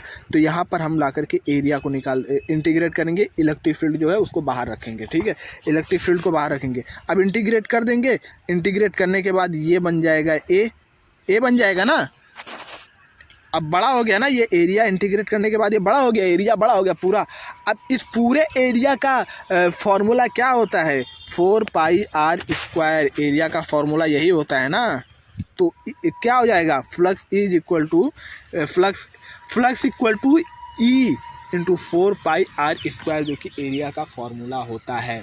शुरू में जो था बहुत छोटा था, अब उसके बाद हमने पूरे स्फेरिकल का निकाला, तो पूरे स्फेरिकल का एरिया तो अपने को पता है 4πr² है ना, अपने को पता ही है ना इसका। तो सिंपल है, तो बस इसके अंदर क्या करने का है, कुछ नहीं करने का है, सिंपल एक ये कंसिडर करने का है कि स्फेरिकल चार्ज कंसिडर करने का है, स्फेरिकल जिसमें चार्ज आजू बाजू में घूम टहल रहे हो। उसके बाद उसका डेंसिटी पता करने का, डेंसिटी कैसे मास अपॉन वॉल्यूम रहता है, तो इसके अंदर क्या रहेगा, चार्ज अपॉन एरिया रहेगा, ठीक है, सिग्मा से डिनोट करते हैं। सिंपल अपने को फिर चार्जेस अपने को निकालने का, उसको इस बाजू में करने का, ये अपने को मिल जाएगा, एरिया का फॉर्मूला डाल देने का, फिर पी पॉइंट पे जो रहेगा उसको निकालना रहेगा, और उसके बाद फिर फ्लक्स जो रहेगा उसको इंटीग्रेट करके फ्लक्स को बड़ा करना रहेगा। उसके बाद फिर इंटीग्रेट करके EDS यानी एरिया को बड़ा करना रहेगा। एरिया को बड़ा करने के बाद तुम्हारा इक्वेशन आकर के बन जाएगा, इक्वेशन तुम्हारा आकर के निकल जाएगा। देखिए, तो यहाँ पे बड़ा हमने कर दिया, ठीक है, यहाँ पे बड़ा कर दिया। अब इसको जो है, ये जो सिग्मा वाला था ना, ये Q का जो था, इसको हमने A मान लिया, और यहाँ पे जो हमने बड़ा करके निकाला है इसको हमने इक्वेशन 2 मान लिया। अब अपने को ये भी पता है कि फ्लक्स जो होता है Q/ε0। अब बोलेगा भाई ये कहाँ से आ गया, यही तो है तुम्हारा गॉसियन सरफेस का जो पढ़े होगे ना चैप्टर में, गॉसियन सरफेस का, इसको आपको याद ही करना पड़ेगा। फ्लक्स का जो वैल्यू होता है ना, फ्लक्स Q/ε0, एक होता है E × A एरिया, और ये भी होता है Q/A, तो इसको भी याद करने का, ये अपने को पता है। तो अब देखिए, अभी हमने दोनों का वैल्यू, फ्लक्स का भी वैल्यू अपने यहाँ पे जो है, यहाँ पे फ्लक्स का वैल्यू भी फाइंड कर लिया, और Q का वैल्यू भी ऊपर जस्ट फाइंड कर लिया। अब बस यहाँ पे पुट करने का और कुछ नहीं करने का है। फ्लक्स का वैल्यू जो है, फ्लक्स का वैल्यू यहाँ पे सिंपल ये वाला उठा करके यहाँ पे पुट कर देने का, तो ये कुछ यूँ निकल जाएगा। और उसके बाद फिर ये निकलने के बाद, ठीक है, Q/ निकल गया ना। अपने को E चाहिए, E इलेक्ट्रिक फील्ड चाहिए ना, तो बाकी सबको यहाँ ला के भेज दो। तो यहाँ पे लाने के बाद ये जो रहेगा ना, ये यहाँ पे देखिए 1/4πε0, ठीक है, और यहाँ पर रहेगा जो वो Q रहेगा, ठीक है, Q/r², क्योंकि ε0 नीचे नहीं आएगा, उसको हम इस साइड में भेज देंगे, क्योंकि ये सब कांस्टेंट रहेंगे भाई। और Q जो चार्जेस भी बढ़ घट सकता है, और रेडियस भी बढ़ घट सकता है, दूसरा कुछ स्फीयर ले लिए तो, ठीक है ना, तो उसको हम अलग रख दिए, और जो कांस्टेंट है उसको हम अलग रख दिए। तो अपने को लास्ट में फॉर्मूला ये निकल के आ जाएगा। देखिए ध्यान से देख लीजिए, यही फॉर्मूला है, यही फॉर्मूला है जिसको हम देख रहे थे, ठीक है ना, यही फॉर्मूला है।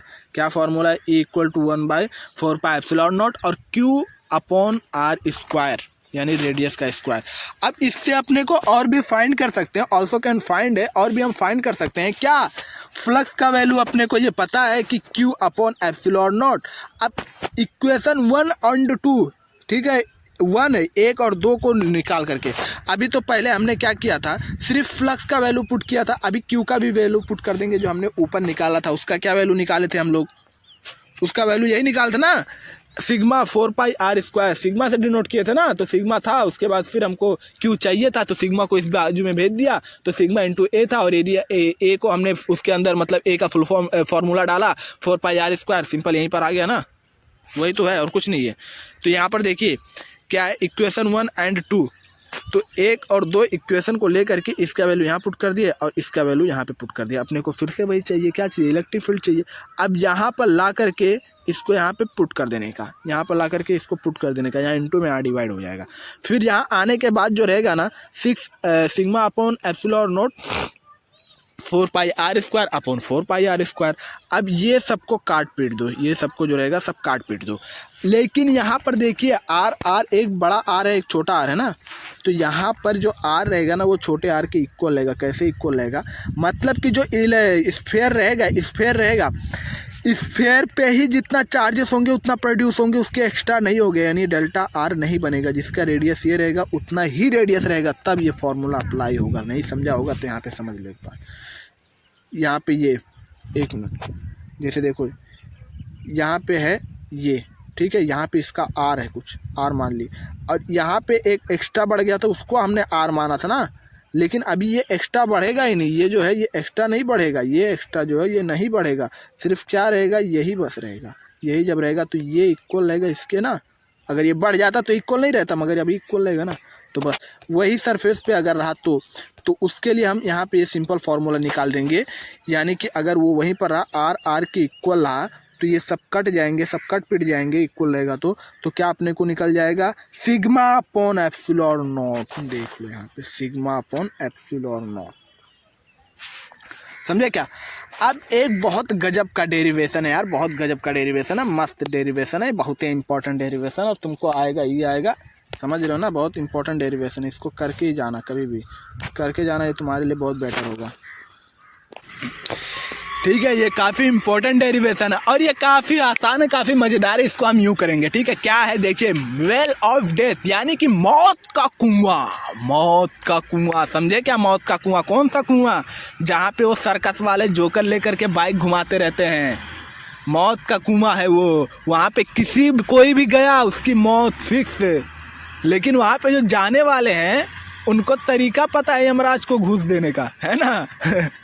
यानी कि उनकी मौत नहीं होगी, हम लोग जाएंगे तो हो जाएगी। उनको कैसे तरीका पता है, कैसे, यानी उसके इतिहास को पहले पढ़ेंगे और वो तरीका क्या है उसको भी देखेंगे कि कैसे उन्होंने घूस देने का इतिहास रचा, कैसे मतलब प्लान बनाए, और उसके बाद वो प्लान एक्चुअल में क्या है वो भी हम देखने वाले हैं।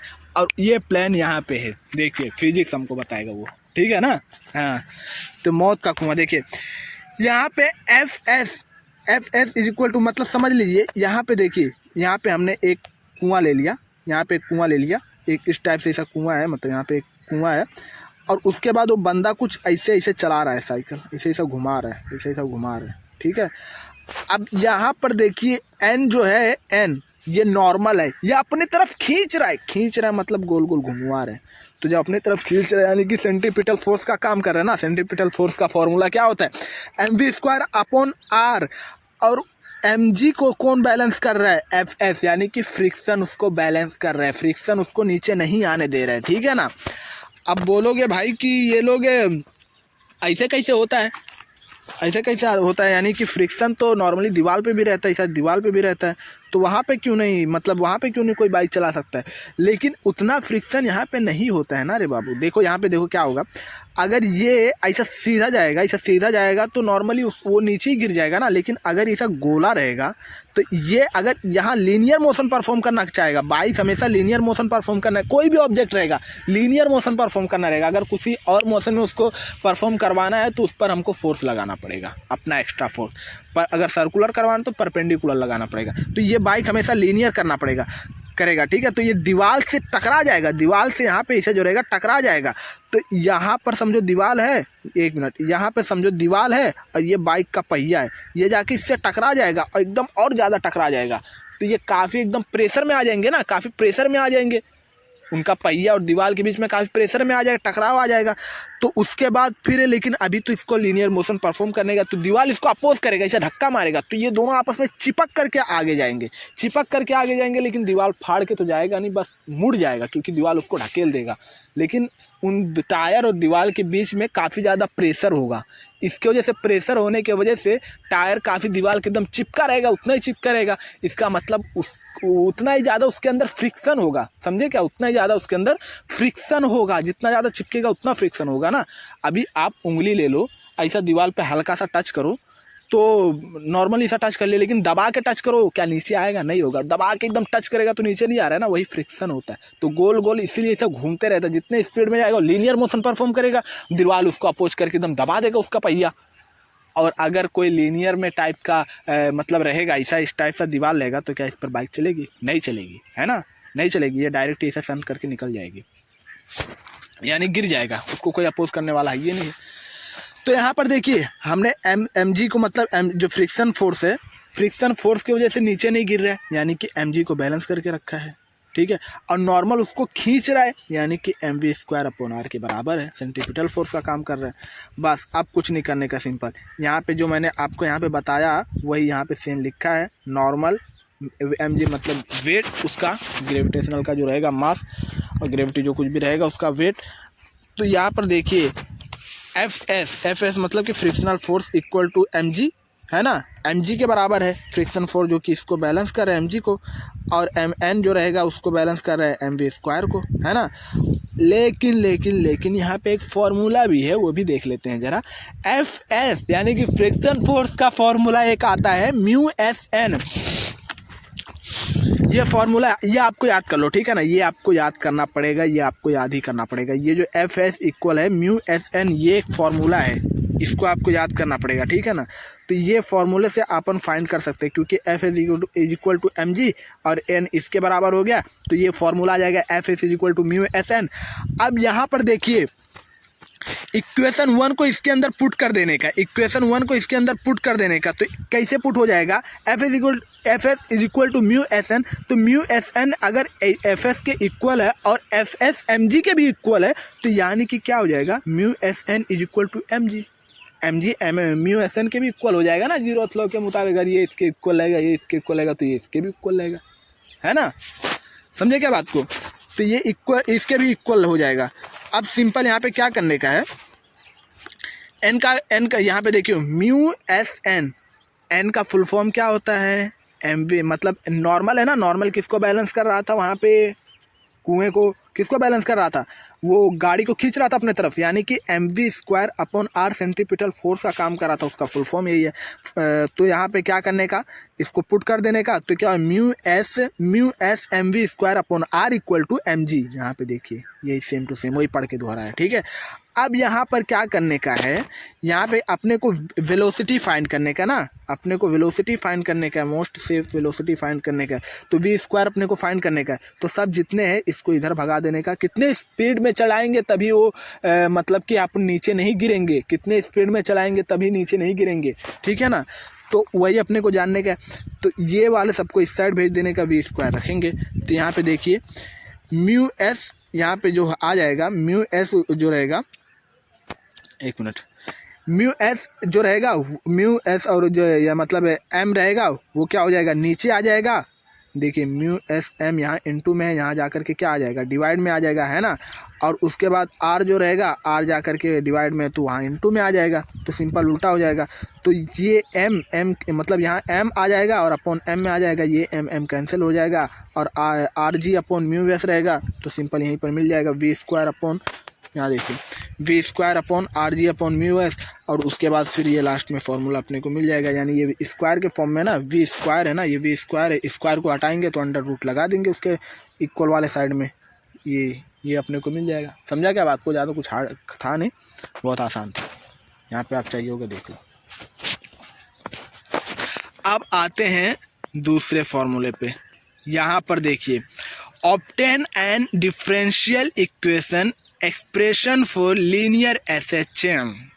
लीनियर SHM ये भी बहुत इंपॉर्टेंट है। यहाँ मैंने आपको कहा ना, सबसे इम्पोर्टेंट डेरिवेशन कराऊंगा, ये बहुत ज़्यादा इंपॉर्टेंट है, ये भी काफ़ी इंपॉर्टेंट है।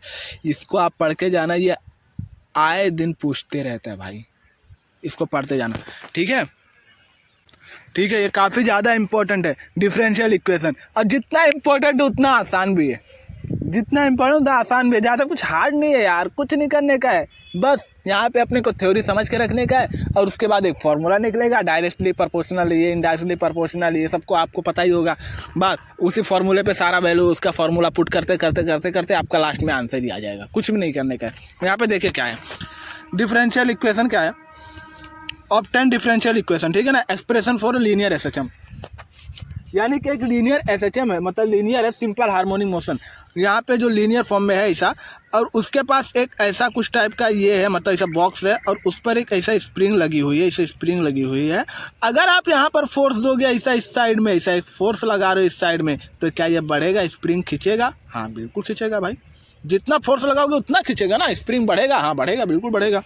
तो यानी क्या हो गया, ये क्या हो गया, ये जो है, ये जो जितना हम यहाँ पर फोर्स लगा रहे हैं, यहाँ पर जितना हम अपन फोर्स लगा रहे हैं, यहाँ पे इसका जितना फोर्स लगा रहे हैं उतना स्प्रिंग बढ़ेगा ना, उतना ऐसा खिंचाएगा। तो यानी ये जो एक्स रहेगा उतना बढ़ेगा, डिस्टेंस उसका और बढ़ते जाएगा और बढ़ते जाएगा। यानी हम यहाँ कह सकते हैं डायरेक्टली कि एफ जो रहेगा वो डायरेक्टली प्रोपोर्शनल रहेगा एक्स के। हाँ भाई बिल्कुल कह सकते हैं ना, जितना ज़्यादा हम फोर्स लगाएंगे उतना ज़्यादा एक्स की वैल्यू बढ़ेगी, है ना, एक्स उतना ही ज़्यादा बढ़ेगा, उतना ही ज़्यादा डिस्टेंस होगा, तो एक्स जो रहेगा वो डायरेक्टली प्रोपोर्शनल रहेगा फोर्स के।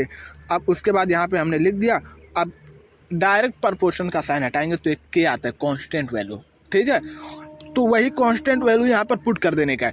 तो यहाँ पर देखिए माइनस के एक्स आ जाएगा। अब ये माइनस के एक्स क्यों आ रहा है भाई, क्योंकि देखिए यहाँ पर ना हम जो फोर्स लगा रहे हैं वो अपोजिट डायरेक्शन में लगा रहे हैं। क्या वो स्प्रिंग यहाँ पर जाना चाहता है? नहीं जाना चाहता है, लेकिन हम ज़बरदस्ती कर रहे हैं ना, उसके साथ ज़बरदस्ती कर रहे हैं भैया, तब क्या होगा, फैलते जाएगा ना, फैलते जाएगा। जितना ज़बरदस्ती लास्ट में छोड़ देंगे कैसे आके के सिकुड़ जाएगा एक ही जगह पे, फिर उसको ज़बरदस्ती करेंगे फोर्स लगा करके तो फिर फैलते जाएगा, उसका लेंथ बढ़ेगा, है ना, और उसके बाद छोड़ देंगे फिर सिकुड़ जाएगा। तो हम इसके साथ ज़बरदस्ती कर रहे हैं, इसकी वजह से नेगेटिव रहेगा वो, ठीक है, हमेशा वो नेगेटिव रहेगा। ज़बरदस्ती हम करेंगे तो नेगेटिव वो रहेगा, समझे क्या बात को। तो यहाँ पे क्या हो जाएगा, फोर्स जो रहेगा, फोर्स इक्वल टू माइनस के एक्स रहेगा, यानी नेगेटिव की तरफ हम उसको खींच रहे हैं। एक्स बढ़ना नहीं चाहता है मगर हम फिर भी बढ़ा रहे हैं उसको, ठीक है, तो माइनस में आ जाएगा। अब उसके बाद यहाँ पे देखिए, अब यहाँ फोर्स हो गया, फोर्स का फॉर्मूला क्या होता है, mass into acceleration, mass into acceleration होता है ना, मास इंटू एक्सेलरेशन होता है। भाई ज़्यादा डीप में मैं नहीं जाना चाहता हूँ, क्योंकि नॉर्मली फार्मूला ये सब आपको पता ही रहता है, तो सिंपल मैं बढ़ा के फटाक से कर रहा हूँ। हाँ, मास इंटू एक्सेलरेशन माइनस के एक्स हो जाएगा। अब उसके बाद एक्सेलरेशन मतलब क्या होता है, change in velocity upon change in time, ठीक है ना, वेलोसिटी चेंज होगा, उसके बाद टाइम चेंज होगा, है ना, इसका यही फॉर्मूला होता है ना, change in velocity upon time acceleration का। एक्सेलरेट करोगे भाई, गाड़ी के अंदर जो एक्सेलरेटर होता है क्या करने के लिए होता है, स्पीड को कम ज़्यादा करने के लिए होता है, वेलोसिटी को कम ज़्यादा करने के लिए होता है। अगर वेलोसिटी बढ़ाना है तो एक्सेलरेटर हाइटो उसका कान पकड़ के हाइट दो, जितना हाइट ना हो वो बढ़ जाएगा, हाँ करके निकल जाएगा। तो एक्सेलरेटर दरअसल इसी से आया है, ठीक है ना, एक्सेलरेशन बढ़ाओगे तो फिर क्या होगा, वेलोसिटी बढ़ेगी, और घटाओगे तो फिर वेलोसिटी घटेगी। तो यहाँ पर क्या होगा, चेंज हो रहा है ना, वेलोसिटी में चेंज हो रहा है, तो चेंज हम किससे डिनोट करते हैं, डी से डिनोट करते हैं ना, डेल या डी से। तो यहाँ पे हमने लिख दिया d v by d t, दोनों में चेंजेस हो रहा है, और मास को एज इट इज वहाँ पे रखा है, और इक्वल टू माइनस के एक्स। अब यहाँ पर देखिए वेलोसिटी का फॉर्मूला क्या होता है, डिस्टेंस अपॉन टाइम, ठीक है, डिस्टेंस अपॉन टाइम। अगर अपने को किसी का स्पीड फाइंड करने का है, किसी का भी स्पीड फाइंड करने का, किसी का भी वेलोसिटी कि कितने स्पीड में ये ट्रेन गई, कितने स्पीड में ये बाइक जा रही है, अगर अपने को पता करने का है तो अपने को दो चीज़ पता होना चाहिए कि वो कितने समय में कितना डिस्टेंस कवर कर रही है, बस ये दोनों को ला के डिवाइड कर देने का। तो ये अपने को फॉर्मूला पता है वेलोसिटी का, ठीक है ना। अब यहाँ पे वेलोसिटी का फॉर्मूला क्या है, एस बाई टी, एस जो कि तुम्हारा लेंथ है, मतलब डिस्टेंस है, कितना लंबा है, कितना डिस्टेंस है उसके, ठीक है ना, वही डिस्प्लेसमेंट कितना भी कुछ भी हुआ है, जो कुछ भी वो डिस्टेंस एक्स को हमने मान लिया, तो D x upon d T, ठीक है, यहाँ D x upon d T. अब यहाँ पे देखिए डी डी दो हैं, इनको दो आपस में इंटू कर दो, यानी कि जा करके स्क्वायर में हो जाएंगे, ब्रैकेट हटाएंगे इंटू में होकर के स्क्वायर में हो जाएंगे, और डी टी दोनों ही दो हैं तो ये दोनों ब्रैकेट हटाएंगे, ये भी डी टी स्क्वायर में हो जाएंगे, और एक्स जो रहेगा एक्स बच जाएगा, ठीक है ना। तो यहाँ यानी यहाँ पे फॉर्मूला क्या आ जाएगा कि डी एक्स, यानी कि डी एक्स जो रहेगा d square x upon d t square is equal to minus k upon m x. ये मतलब ये जो एम रहेगा ना, किधर गया, हाँ ये जो रहेगा ना, ये जो एम रहेगा इसको आप इस साइड में ले आओ, इनटू में यहाँ आकर के डिवाइड में हो जाएगा, ठीक है, यहाँ डिवाइड में हो जाएगा, जैसे यहाँ पे आप देख सकते हो डिवाइड में हो गया, ठीक है, वही सेम टू सेम वही करने का है। अब d square x upon d t square equal to minus k upon m, और उसके बाद फिर एक्स है, इंटू में एक्स है, यानी कि के एक्स अपॉन एम। अब यहाँ पर देखिए जो के एम होता है ना, के एम होता है ये ओमेगा स्क्वायर होता है, ये आपको पता होना चाहिए। ये K/m जो होता है ये ओमेगा स्क्वायर होता है, ये कांस्टेंट होता है भैया, ये कांस्टेंट होता है, मास उसका कांस्टेंट रहेगा, K भी कांस्टेंट रहेगा, ये ओमेगा स्क्वायर रहता है। अब अगर ओमेगा स्क्वायर का फुल फॉर्म या फार्मूला अगर आप पूछा तो अपना बता देना K/m होता है, ठीक है ना। और K/m ओमेगा स्क्वायर होता है। तो सिंपल अपने को पता है K/m ओमेगा स्क्वायर होता है, बस उसके जगह पे पुट कर देने का। तो क्या पुट हो जाएगा, डी स्क्वायर अपॉन एक्स और dt square equal to minus omega square, minus में था भाई, माइनस में रहेगा ना, माइनस ओमेगा स्क्वायर एक्स। अब इसको उठा के इस साइड इक्वल की इस बाजू में लेके आ जाओ, तो ये माइनस में था भैया, क्या हो जाएगा, प्लस में हो जाएगा, ये प्लस में हो जाएगा, इक्वल टू 0, ख़त्म। कुछ नहीं करना इसके अंदर भी यार, बस सिंपल मैंने बताया मैंने इसके अंदर खाली वो जो मतलब जितना बढ़ाएंगे उतना बढ़ेगा, फोर्स के मुताबिक डायरेक्टली प्रोपोर्शनल रहेगा उसका डिस्टेंस। और उसके बाद फिर उसके अंदर फोर्स के अंदर उसका वैल्यू पुट करने का, वैल्यू बोले तो उसका फार्मूला, और उसके बाद फिर फार्मूले के अंदर फार्मूला, फिर फार्मूले के अंदर फार्मूला, हाँ, जो जिसका जितना फार्मूला हो सकता है उसको पुट करने का है, काट पीट करके जो कट पीट रहा है उसको काट पीट देने का, ठीक है, और जो मिल रहा है उसको मिला देने का है। उसके बाद लास्ट में ला करके माइनस मतलब ओमेगा K/m रहेगा, उसका ओमेगा स्क्वायर रहेगा, उसका भी फार्मूला जो रहेगा उसको भी पुट कर देने का, मतलब ओमेगा स्क्वायर डाल देने का K/m की जगह पे, बस सिंपल हो गया। वो माइनस में था उसको इस साइड में लाओगे प्लस में हो जाएगा, ओमेगा स्क्वायर एक्स और इक्वल टू 0 हो जाएगा, ठीक है। तो कुछ नहीं करने का। अब यहाँ एक सिंपल चीज़ है यार, ये चिंदी छोड़े, स्टोक लॉ क्या कह रहे हैं, ये कह रहा है कि क्या है कि जब कोई एक बॉल ले लो, एक छोटा सा कोई पार्टिकल होगा, जब हवा में आते हुए एक पानी में आएगा, किसी लिक्विड में आएगा ना, तो वो लिक्विड में जब आएगा तो उसका स्पीड ऐसा आते आते मैक्सिमम रहेगा, लेकिन यहाँ पानी में जाने के बाद एक समय ऐसा आएगा यहाँ पानी में जाने के बाद कि उसका जो वेलोसिटी हो जाएगा वो कांस्टेंट हो जाएगा, वेलोसिटी कांस्टेंट हो जाएगा और एक्सेलरेशन 0 हो जाएगा। मतलब वेलोसिटी जब ऐसा कांस्टेंट चलेगी एकदम, मतलब स्मूथ चलेगी, तो एक्सेलरेशन घटाना बढ़ाने का सवाल ही नहीं पैदा हो रहा है ना, और घटाने बढ़ाने का नाम ही एक्सेलरेशन है। तो घटाएंगे बढ़ाएंगे तो है ही नहीं, क्योंकि वेलोसिटी कांस्टेंट है, तो एक्सेलरेशन 0 हो जाएगा। और वहीं पर ही ये स्टोक लॉ काम आता है। तो ये क्या कहता है, तो इसके अंदर जो फोर्स लगेगा ना, फोर्स, ये जो फोर्स लगेगा, ये जो फोर्स लगेगा, ये फोर्स जो रहेगा ये इसके रेडियस के डायरेक्टली प्रोपोर्शनल रहेगा। यानी अगर रेडियस ज़्यादा रहा तो पानी को ज़्यादा मतलब पानी उसको ज़्यादा अपोज करेगा कि मेरे अंदर मत, तो तेरे को धक्का मारेगा, कुछ ना कुछ धक्का मारेगा ना। हवा से एकदम हाई स्पीड में आ रहा है, एक ही बार पानी में गिरेगा, चटा जाएगा धम्म से। अभी बिल्डिंग से तुम ही कूदो, है ना, बिल्डिंग से तुम कूदो, नीचे पानी हो, तो हवा में तो आओगे आराम से एकदम हन करके आओगे, पानी में तो ध्यान से पेट पे लगेगा बड़ी चटाक से, मैं कूदा हूँ ना इसके वजह से तो वह अपोज करेगा पानी उसको। अब उसके बाद एन, लिक्विड किस टाइप का है, लिक्विड बोले तो जैसे पानी रहा तो उसका विस्कोसिटी कम होता है, और तेल रहा उसका विस्कोसिटी और हाई होता है, कोलगेट रहा उसका विस्कोसिटी और हाई होता है, शैम्पू रहा उसका विस्कोसिटी और हाई होता है। तो विस्कोसिटी पे भी डिपेंड करता है, ठीक है ना, तो उसके विस्कोसिटी पर डिपेंड करता है। यानी कि वो लिक्विड किस टाइप का है, हाईली विस्कोसिटी है, कम विस्कोसिटी है, ज़्यादा रहेगा भाई, उसके अंदर गाढ़ापन ज़्यादा रहेगा। जैसे देखो ना, तेल के अंदर तेल ज़्यादा गाढ़ापन होता है, जल्दी उसके अंदर कोई चीज़ डूबता नहीं है, पानी के अंदर फटाक से डूब जाएगा, तेल के अंदर नहीं डूबेगा, तेल तो एकदम चपचपा होता है, एकदम सट सा मतलब रहता है, तो उसके अंदर का विस्कोसिटी जो रहता है वो हाई रहता है, ठीक है ना। अब वैसे शैम्पू ले लो, वो और ज़्यादा गाढ़ापन रहता है, उसके अंदर और ज़्यादा रहता है।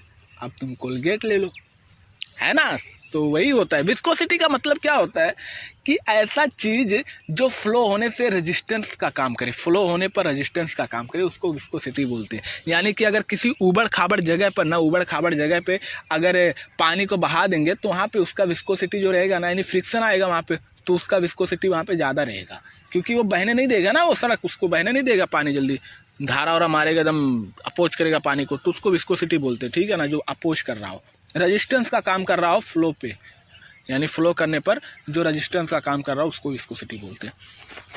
और उसके बाद वी, वेलोसिटी पर भी डिपेंड करेगा कि कितने वेलोसिटी से कम आ रहा है, वेलोसिटी से तो ज़्यादा अपोज कर देगा, ज़्यादा वेलोसिटी से आ रहा है तो कम अपोज करेगा, ठीक है ना। तब ये सब जो है, ये जो जितने भी हमने देखे कैरेक्टर, ये तीनों के तीनों डायरेक्टली प्रोपोर्शनल होते हैं फोर्स के। अब फोर्स का यानी डायरेक्ट प्रोपोर्शनल का साइन हटाएंगे तो वहाँ पे एक कांस्टेंट के आएगा, तो कांस्टेंट का वैल्यू होता है 6 पाई होता है कांस्टेंट का वैल्यू। तो ये जो 6 पाई है ना, ये कांस्टेंट का वैल्यू हो जाता है, ठीक है ना। जो 6 पाई है कांस्टेंट का वैल्यू होता है। ये एक्सपेरिमेंटली देखा गया भैया, इसके अंदर डेरिवेशन नहीं है, ये एक्सपेरिमेंटली है। 6 पाई जो है वो उसकी विस्कोसिटी का यानी जो है इसका वो है, मतलब कांस्टेंट का वैल्यू है, ठीक है ना, 6 पाई। अब उसके बाद 6 पाई लगा करके यही सिंपल लगा देने का। अब एक डेरिवेशन इसके अंदर यूँ आएगा कुछ कि इसको ये प्रूफ करेगा डायमेंशन को लेकर के। डायमेंशन क्यों लगाया जाता है दरअसल इसके अंदर, क्योंकि ये देखने के लिए कि जैसे कि फोर्स ज़्यादा उसको अपोज कर रहा है, या फिर उसका वेलोसिटी उसके पे ऊपर ज़्यादा इफेक्ट कर रही है, या फिर उसका जो विस्कोसिटी है वो ज़्यादा इफेक्ट कर रहा है, कौन सबसे ज़्यादा इफेक्ट कर रहा है। इसके वजह से डायमेंशन लगा करके यानी उस सबका फॉर्मूला पुट करने का, फिर डायमेंशन LMT जो रहेगा 1 - 1 T0 M0 जो कुछ भी रहेगा उसके अंदर पुट करने का, और उसके बाद फिर वही लास्ट में ला करके उसको निकाल देने का। तो यहाँ पर जो लास्ट में निकाला गया ना, सबका 1-1 आया है, यानी हर कोई इक्वल में उसको अपोज कर रहा है, ठीक है। तो डायरेक्टली प्रोपोर्शनल सब पर रहेगा, तो फॉर्मूला लास्ट का निकल के आएगा। तो 6 पाई NRV यानी कि वो सब जितने रहेंगे वो सब इक्वल में उसके ऊपर अपोज कर रहे हैं। समझा क्या बात को? यही फॉर्मूला रहेगा, सिंपल सीधी बात और कुछ नहीं, समझा। अब यहाँ एक देख लेते हैं मोस्ट सेफ स्पीड। ये जो है ये दोनों मतलब ये इसके ऊपर है, ये दोनों ने, एक ऊपर वाला वेल ऑफ डेथ वाला, ये इसका फर्स्ट लेसन का है, रोटेशनल डायनेमिक्स, ठीक है। तो इसके अंदर देखिए ये क्या बता रहे हैं, मोस्ट सेफ स्पीड बैंकेड रोड। सबसे ज़्यादा मोस्ट सेफ स्पीड क्या होगा एक बैंकेड रोड पे। बैंकेड रोड क्या होता है? बैंक रोड यहाँ पहले समझ लेते हैं, वैसे पता होगा या नहीं पता है तो जान लो।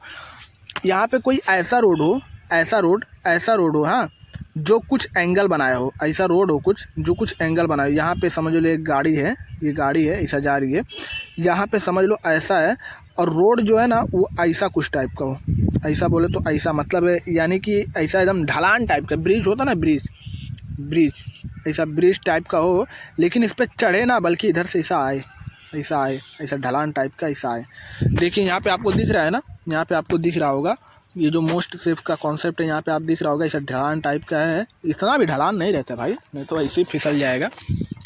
तो ये क्या रहता है, ये ऐसा मतलब ढलान टाइप का आता है, और ये सीधा रहता है, ऐसा कर्व नहीं रहता। कर्व, ये कर्व वाला नहीं, यानी कि फ्रिक्शनल, इसमें फ्रिक्शन लेस है, ठीक है। कर्व टाइप का रहता है तो उसमें फ्रिक्शन आता है। ये डायरेक्ट सीधा लीनियर में जा रहे हैं, तो ये डायरेक्ट आ रहा है, ठीक है।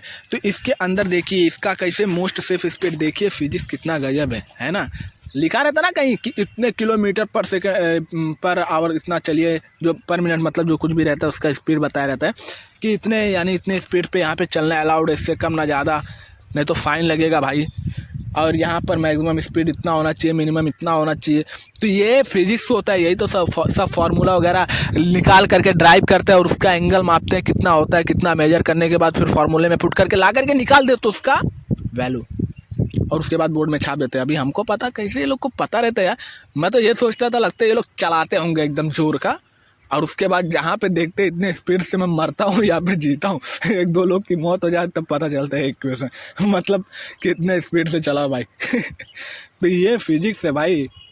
कहते हैं ना कि हम फिजिक्स में क्या एमराज को घुस देते थे जैसे मौत के कुएं में उसका फॉर्मूला ही निकाल दिए, यहाँ पर भी वही निकाल दिए, है ना।